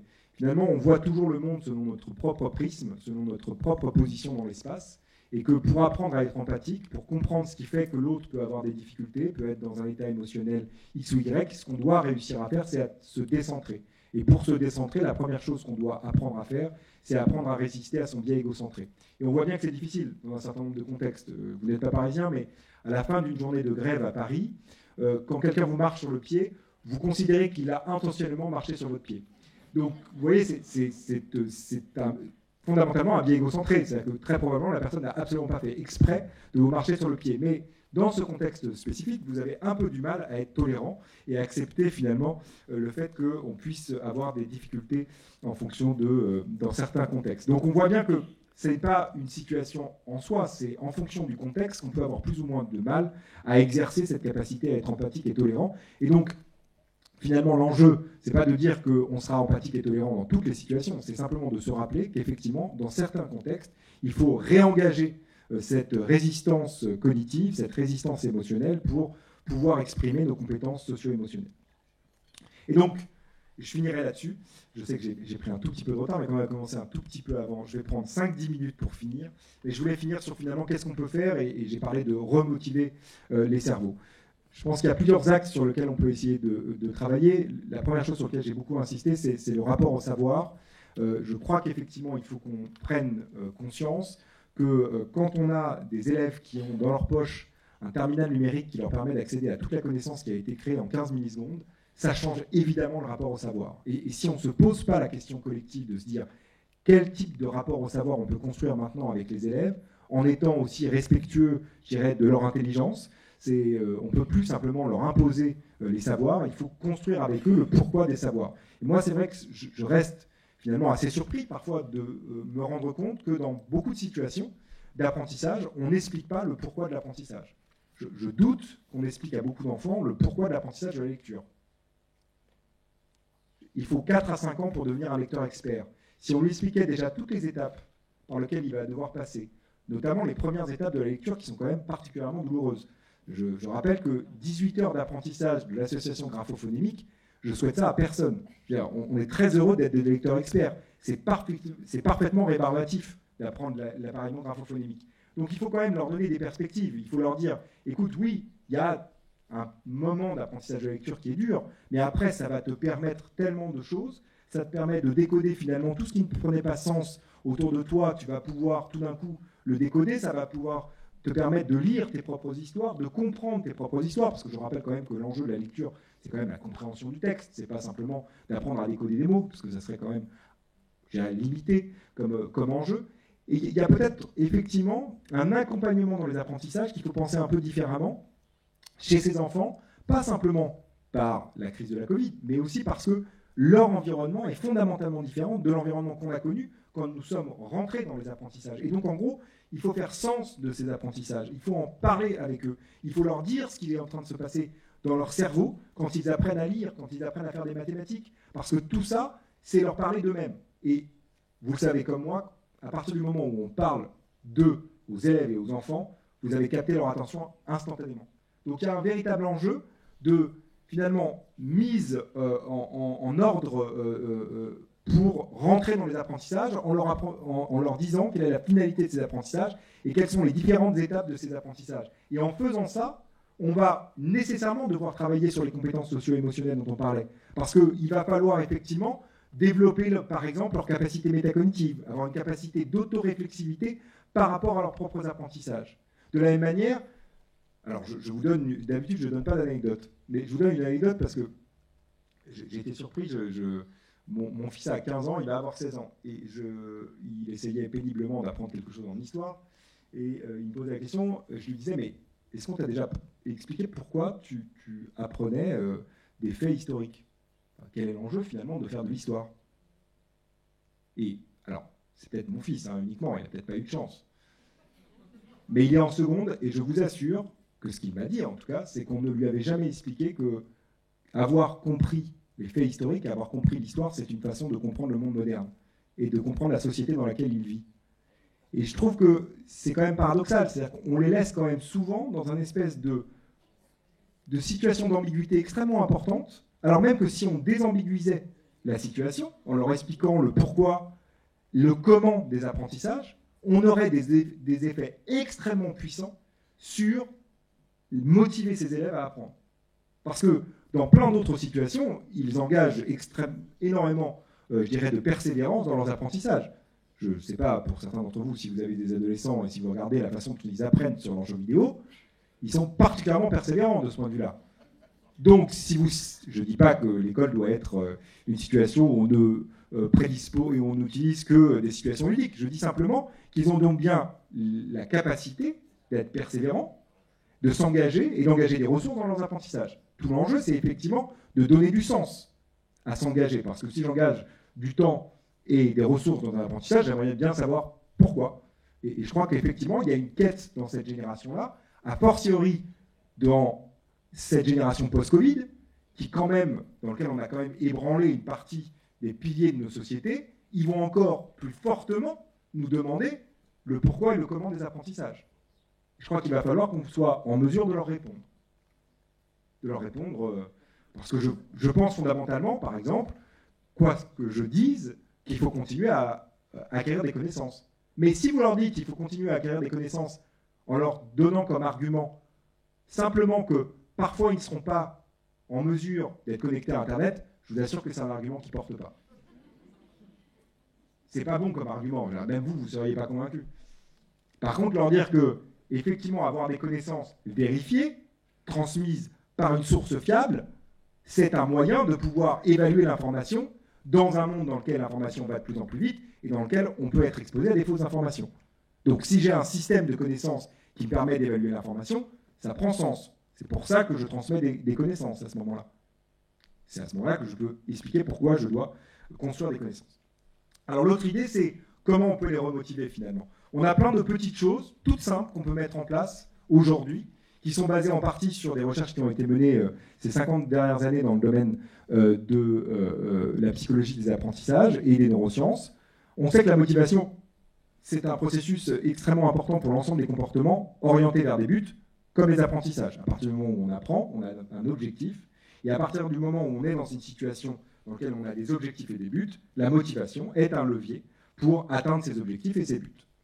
On sait que, généralement, la motivation, ça décrit une situation où on a des incitations, internes ou externes, qui vont moduler nos comportements orientés vers un but. Ça veut dire quoi? Ça veut dire que si je vous donne des récompenses, qu'elles soient réelles ou fictives, ça peut me permettre à atteindre plus rapidement le but que je me suis fixé.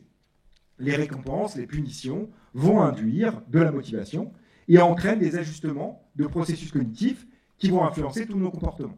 À partir du moment où je suis dans une situation dans laquelle je vais recevoir une récompense, typiquement un jeu vidéo, c'est une situation dans laquelle je reçois des récompenses, je reçois des punitions, ça c'est quand je perds une vie, d'accord? Et ça me motive à rester et à continuer à utiliser le jeu vidéo.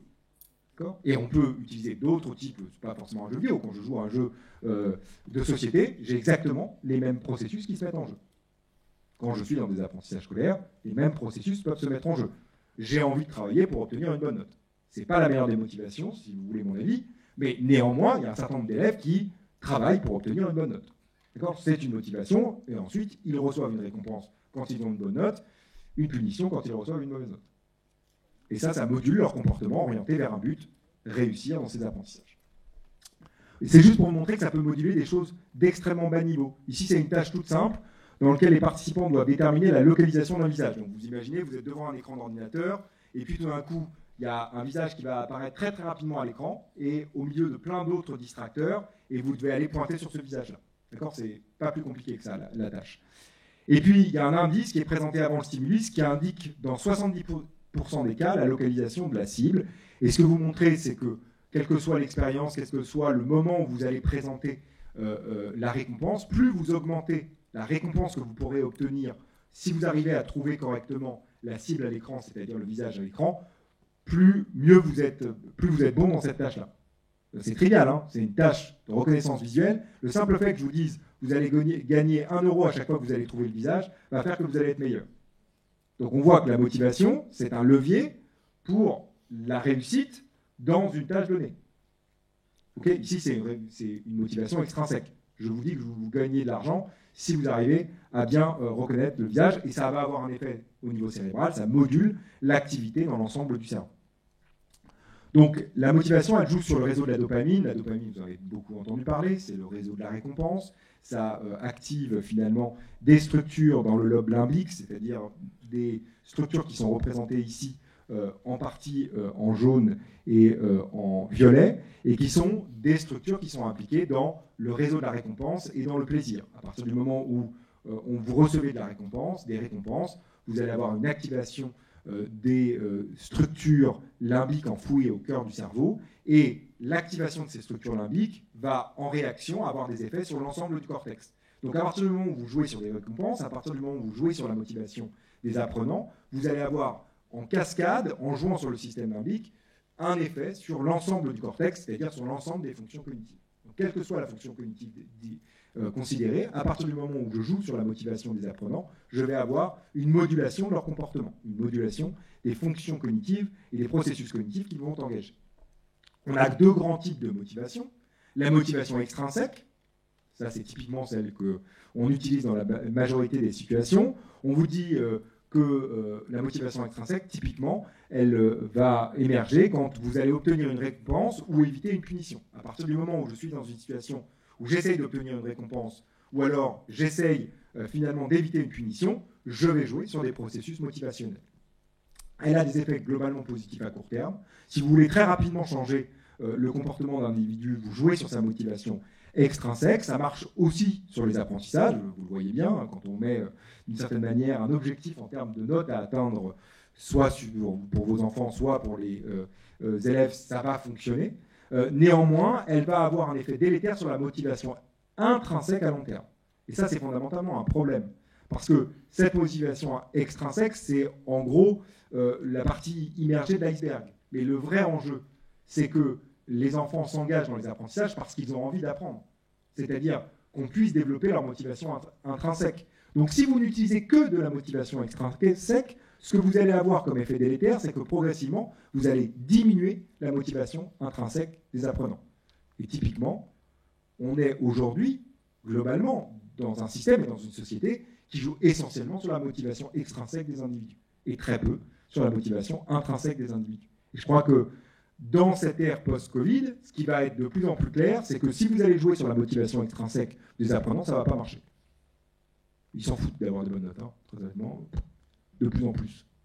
Il va falloir travailler sur leur motivation intrinsèque, sur leur plaisir d'apprendre, sur leur motivation à apprendre. Donc, il va falloir mettre du sens et leur expliquer le pourquoi et le comment des apprentissages.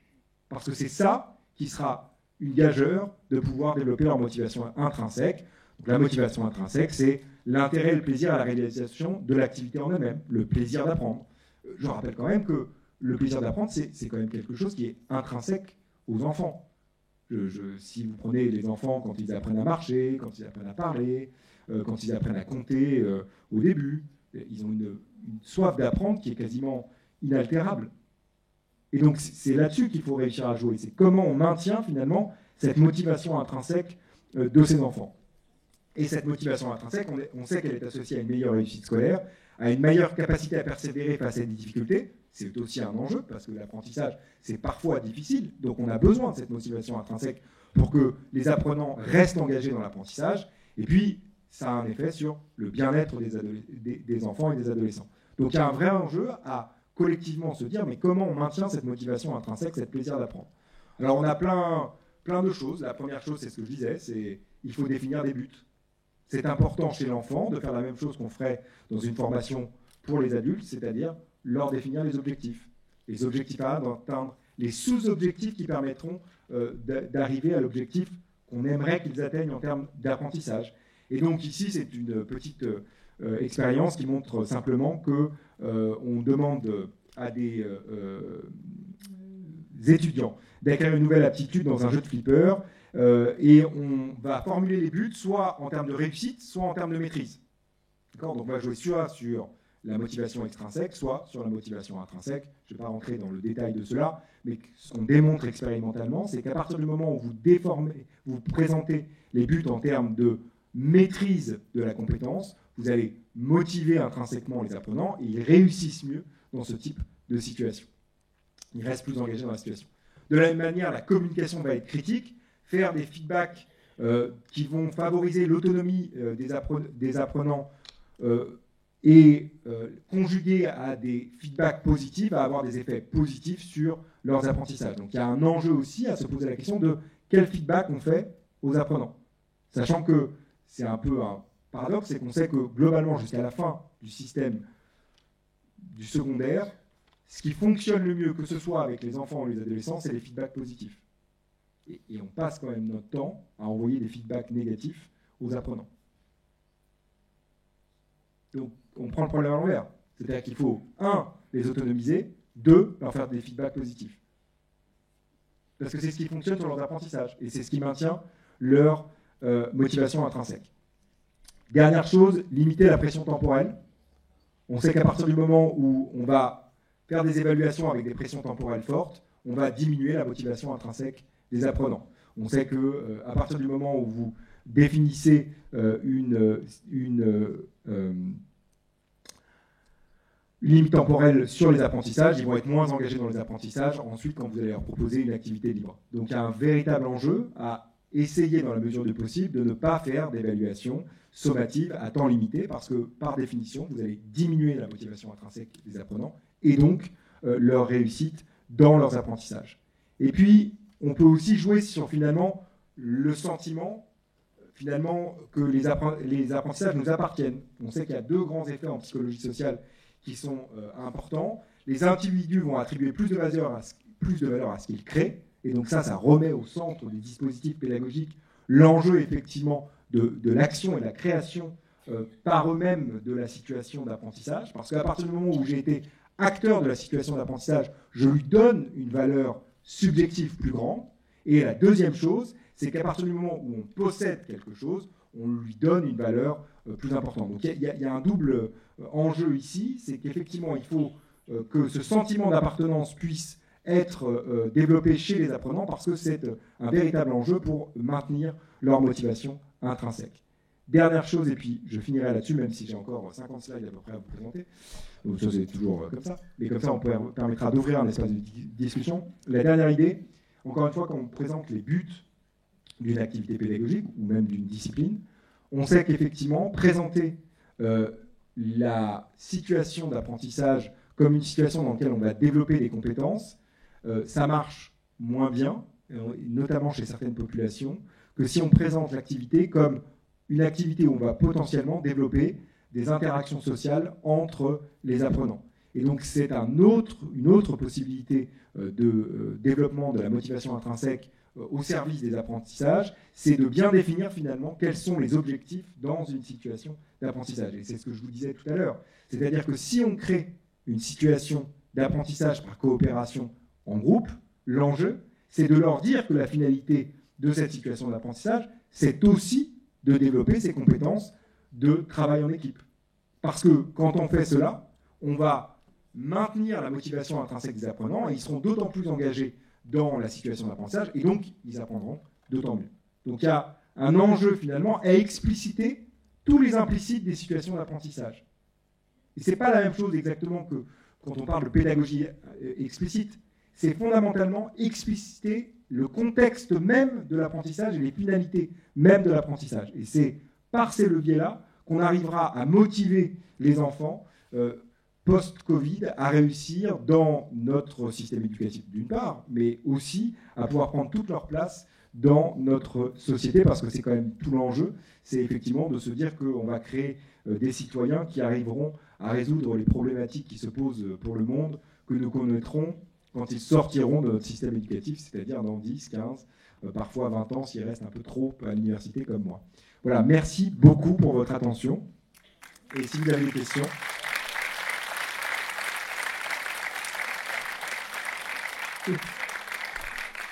Voilà, je finis toujours par présenter les membres du laboratoire qui participent à tout ce que je vous ai présenté aujourd'hui, parce que la recherche est une activité éminemment collective. En tout cas, si ce n'est une activité, une aventure collective.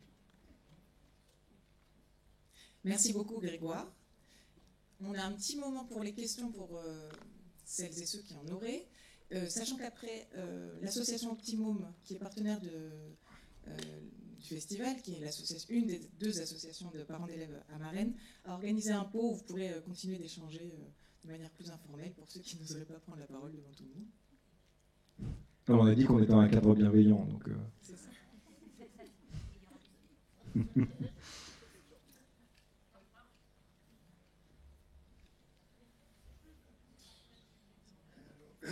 Bonsoir, Antoine Violette. Je remarque que dans la salle, il y a énormément de femmes, beaucoup plus que d'hommes. Est-ce qu'il y a une explication à travers ce que vous venez de nous exposer? Alors je vais faire un pas de côté, comme j'ai entendu une très bonne remarque. Je vais simplement dire qu'il y a souvent un peu plus de femmes dans l'éducation nationale, que ça peut peut-être expliquer la surreprésentation ce soir. Peut-être qu'il y a moins d'hommes qui se posent des questions liées aux apprentissages, je ne sais pas. Peut-être, sans doute. Mais j'ai pas très envie d'aller beaucoup plus loin que ça aujourd'hui. J'aime pas trop interroger ces questions-là. Je vous laisse ça à votre sagacité. Non, si ce n'est que, effectivement, on sait que... bon, je pourrais vous expliquer ça de façon plus globale, mais effectivement, que ce soit dans des carrières... il y a certains types de carrières dans lesquelles les femmes s'engagent plus que les hommes. Le care, l'enseignement, tout ça, c'est des situations dans lesquelles les femmes s'engagent plus.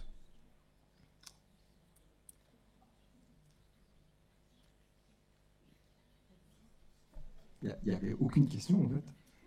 C'était parfaitement clair, non, ça m'étonnerait. Ou alors tu as endormi tout le monde. Oui, c'est pas très bienveillant, ça, comme... Bonsoir, alors moi je suis professeur de mathématiques et toujours en étant bienveillant, j'aurais aimé avoir l'avis sur le plan mathématique, évidemment. Quel est le problème avec les fractions? Le problème avec les fractions, c'est que le plan Villani-Torossian, en tout cas la dernière fois que j'en ai parlé avec Villani et Torossian, suggérait de n'aborder que des fractions avec des numérateurs communs en primaire. Donc il n'y a pas d'introduction de fractions avec des numérateurs communs ou de fractions qui n'ont ni dénominateur ni le numérateur similaire. Et d'aborder les fractions que par la notion de proportionnalité. Bon, ça fait 20 ans qu'on sait en psychologie des apprentissages que ça va induire un automatisme extrêmement puissant qui est la comparaison des composants de la fraction. Donc, quand vous êtes au collège, quand vous allez introduire les fractions avec des numérateurs communs, vous allez voir exploser le nombre d'erreurs chez les élèves et que ça va demander un temps de déconstruction de cet automatisme qui va être beaucoup plus long. Parce que si je ne vous ai exposé que à des situations dans lesquelles il y a des fractions avec des numérateurs, des dénominateurs communs, par définition, cette stratégie fonctionne très bien. Vous allez comparer 3/5 et 7/7, vous trouvez directement le résultat de la comparaison de la magnitude de la fraction, et ça va être très difficile à déconstruire. Donc c'est en ça que je disais qu'il y a peut-être des angles morts qu'il faudra essayer d'aller retravailler de ce point de vue-là. Voilà, et que c'est intéressant parce que Cédric Villani est venu plusieurs fois au laboratoire, on a parlé avec Torossian, mais que parfois, voilà, on n'arrive pas à impacter jusqu'au bout.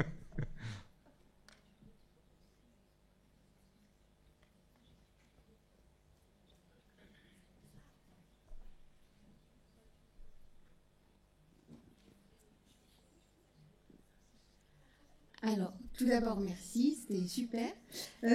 J'ai une question sur la limite temporelle. Vous avez dit que ça avait un effet négatif sur la motivation des élèves.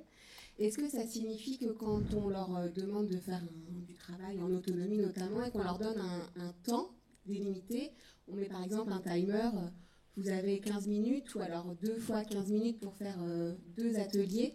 Est-ce que c'est délétère en fait pour leur motivation, ou ce que vous avez dit, c'était seulement dans certaines situations? Non, ce que ça montre, effectivement, ce que les résultats montrent, c'est que quand vous êtes dans une situation dans laquelle vous leur donnez une tâche difficile, d'accord, dans laquelle c'est difficile d'arriver à la solution, si vous mettez une pression temporelle supplémentaire, ils vont se désengager beaucoup plus rapidement de l'activité. Donc, ça dépend évidemment de la difficulté de la tâche que vous leur présentez. S'il n'y a aucun problème pour qu'ils fassent la tâche en 15 minutes, la question c'est pourquoi vous mettez un timer? Est-ce que vous avez vraiment besoin du timer?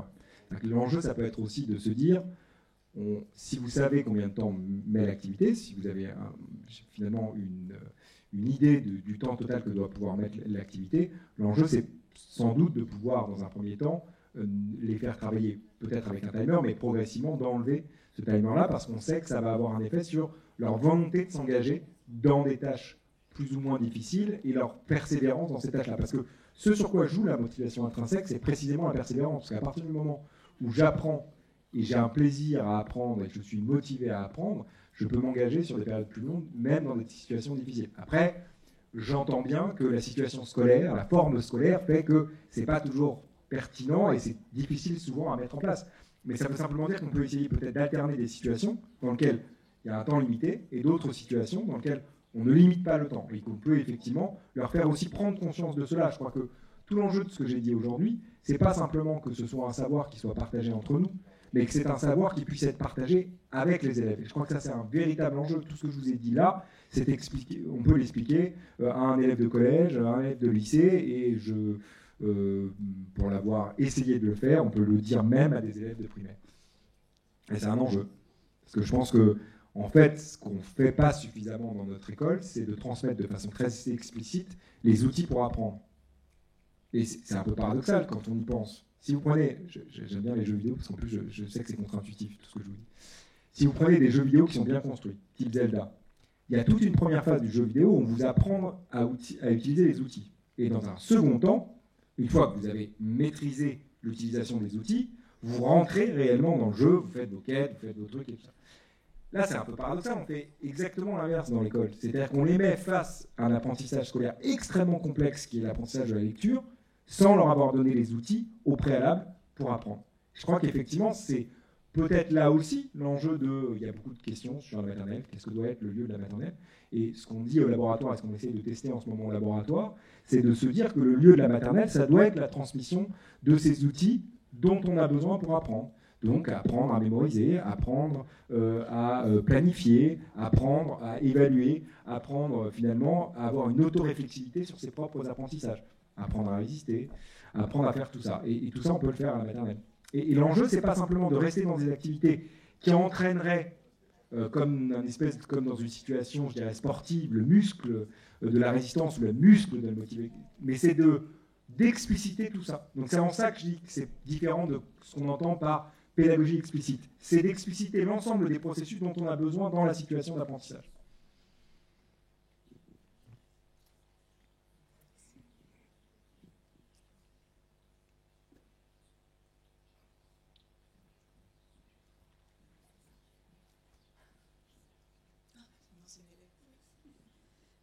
Bonjour, Lucie, étudiante à l'Université de La Rochelle.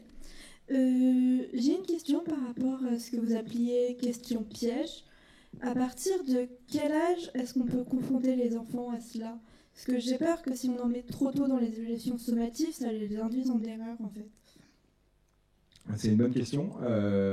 Alors, dans la vie quotidienne, il y a tout le temps des situations pièges.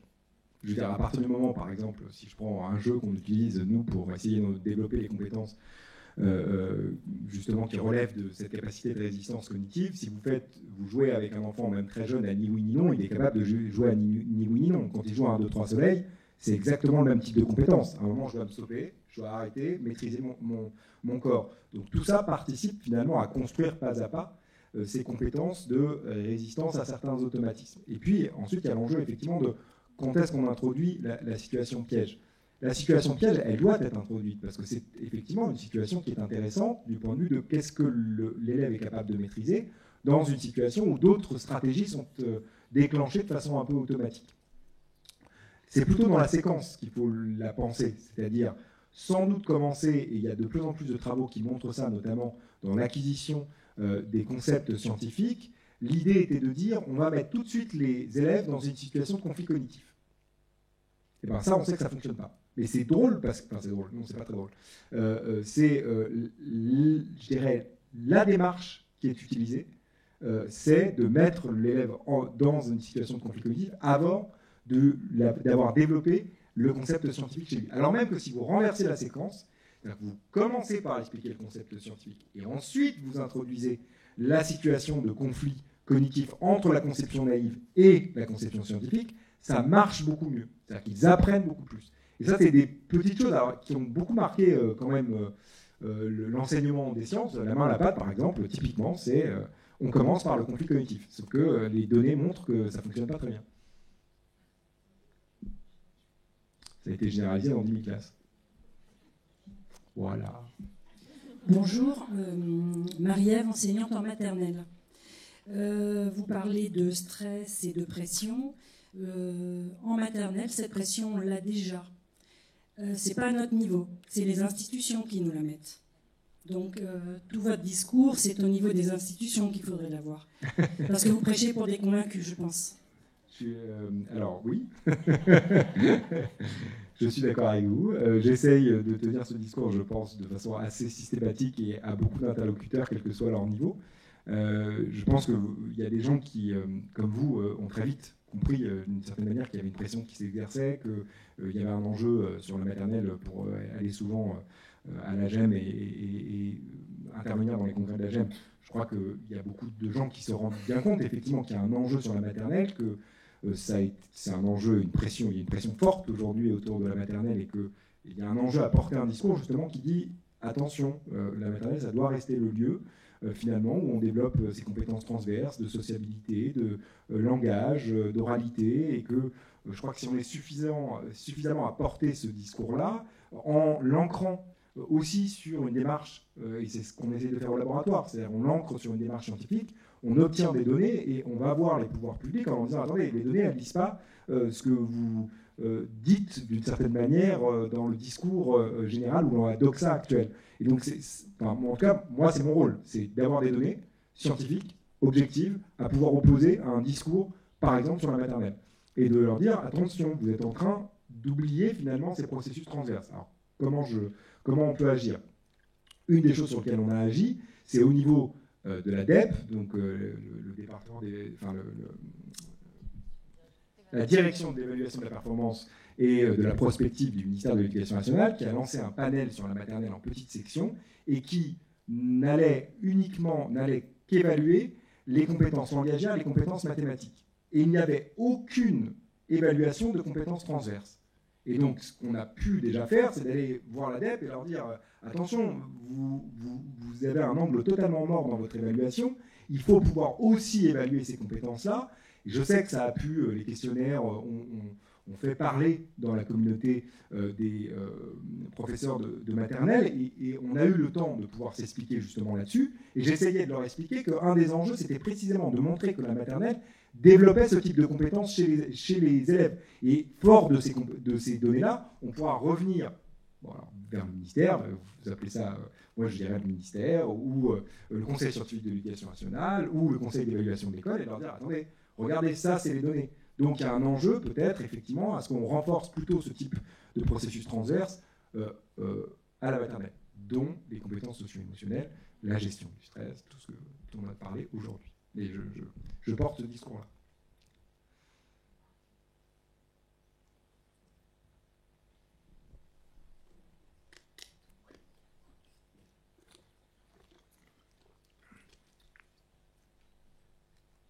On a enregistré ou pas? Non, sinon j'ai une anecdote, mais je ne suis pas sûr de vous la donner. Ça nous intéresse.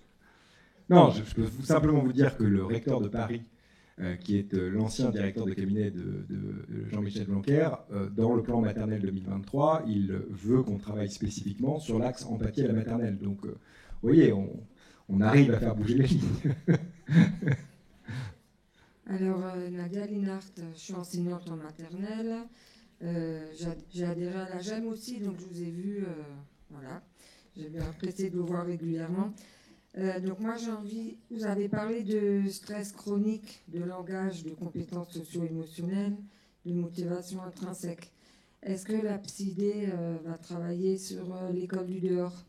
L'école du dehors, on sait maintenant, les chercheurs disent que au niveau de l'anxiété, ça diminue fortement l'anxiété. Alors moi je suis une pratiquante, praticienne de l'école du dehors. Si j'ai le temps, si je peux me permettre, j'aimerais partager 2 anecdotes. C'est possible ou... Il faut demander à... Oui, c'est possible. Ouais. La première anecdote, c'est que donc je suis enseignante en moyenne section, grande section. En moyenne section, il y a une petite fille qui s'appelle Safira. On a fait venir la psychologue scolaire. Elle était toujours allongée par terre. Elle ne pouvait pas travailler. Elle n'avait pas intégré les apprentissages. Après, au premier déconfinement, on a choisi de pratiquer l'école du dehors tous les jours, surtout avec la distanciation sociale de 1 mètre. Et avec mon ATSEM, on a observé que Safira s'est levée. Elle est passée vraiment d'une position horizontale à verticale. Et grâce à sa connexion à la nature, il y a eu une résilience émotionnelle et elle a commencé à intégrer les apprentissages dedans, en faisant des liens dedans-dehors. Alors l'école où je travaille, c'est une école particulièrement difficile, hein, et là on a vraiment... il y a une étude,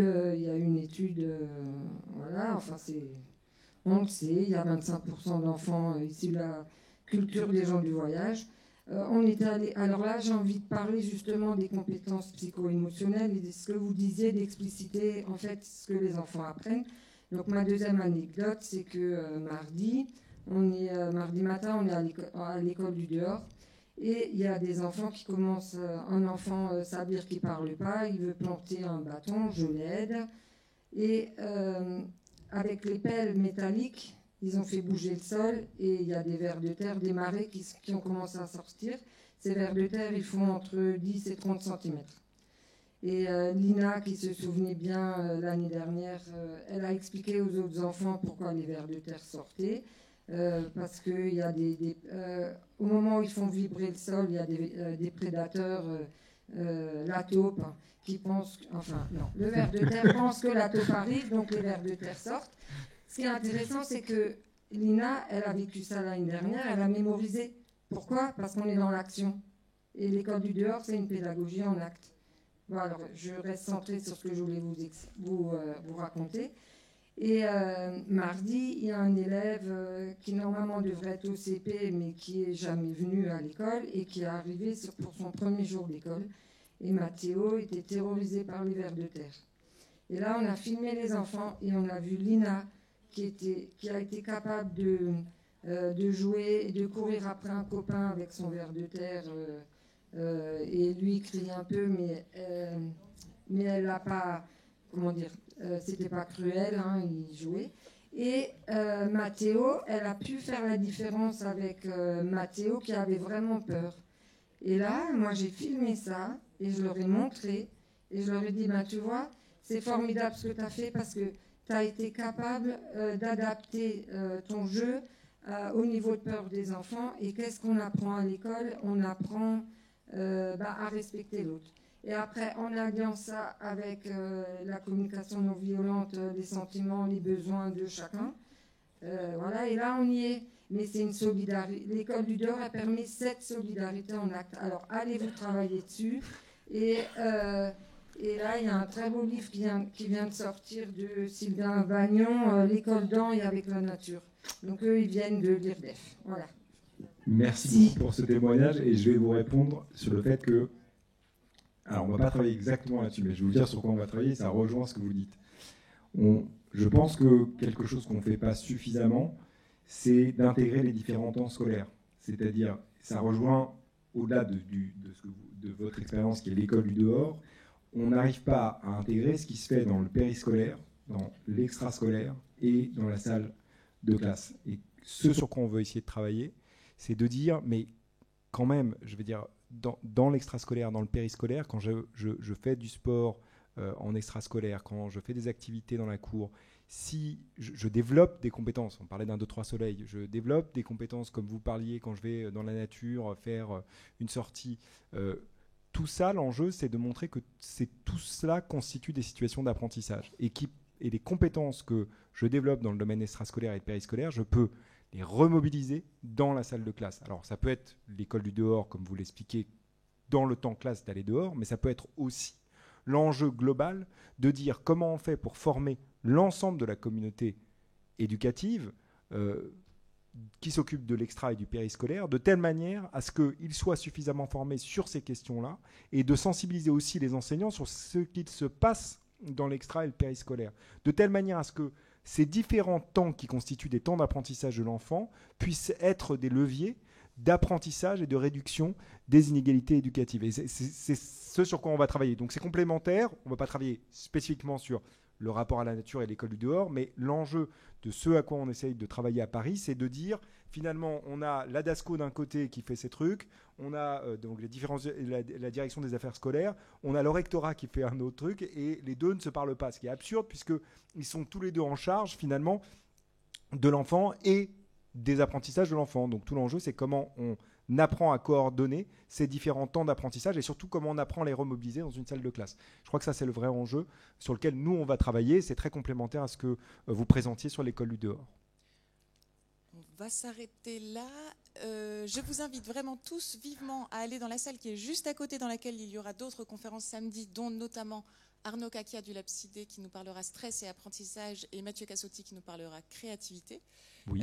Dans la salle qui est juste à côté, parce que l'association des parents d'élèves vous attend. Ils ont préparé plein de petites choses à grignoter. En plus, on peut enlever le masque maintenant, donc profitons-en. Et je vous dis à très bientôt. Et il faut sortir par le hall dans cette direction. Merci beaucoup. Merci encore, beaucoup. Grégoire. Merci.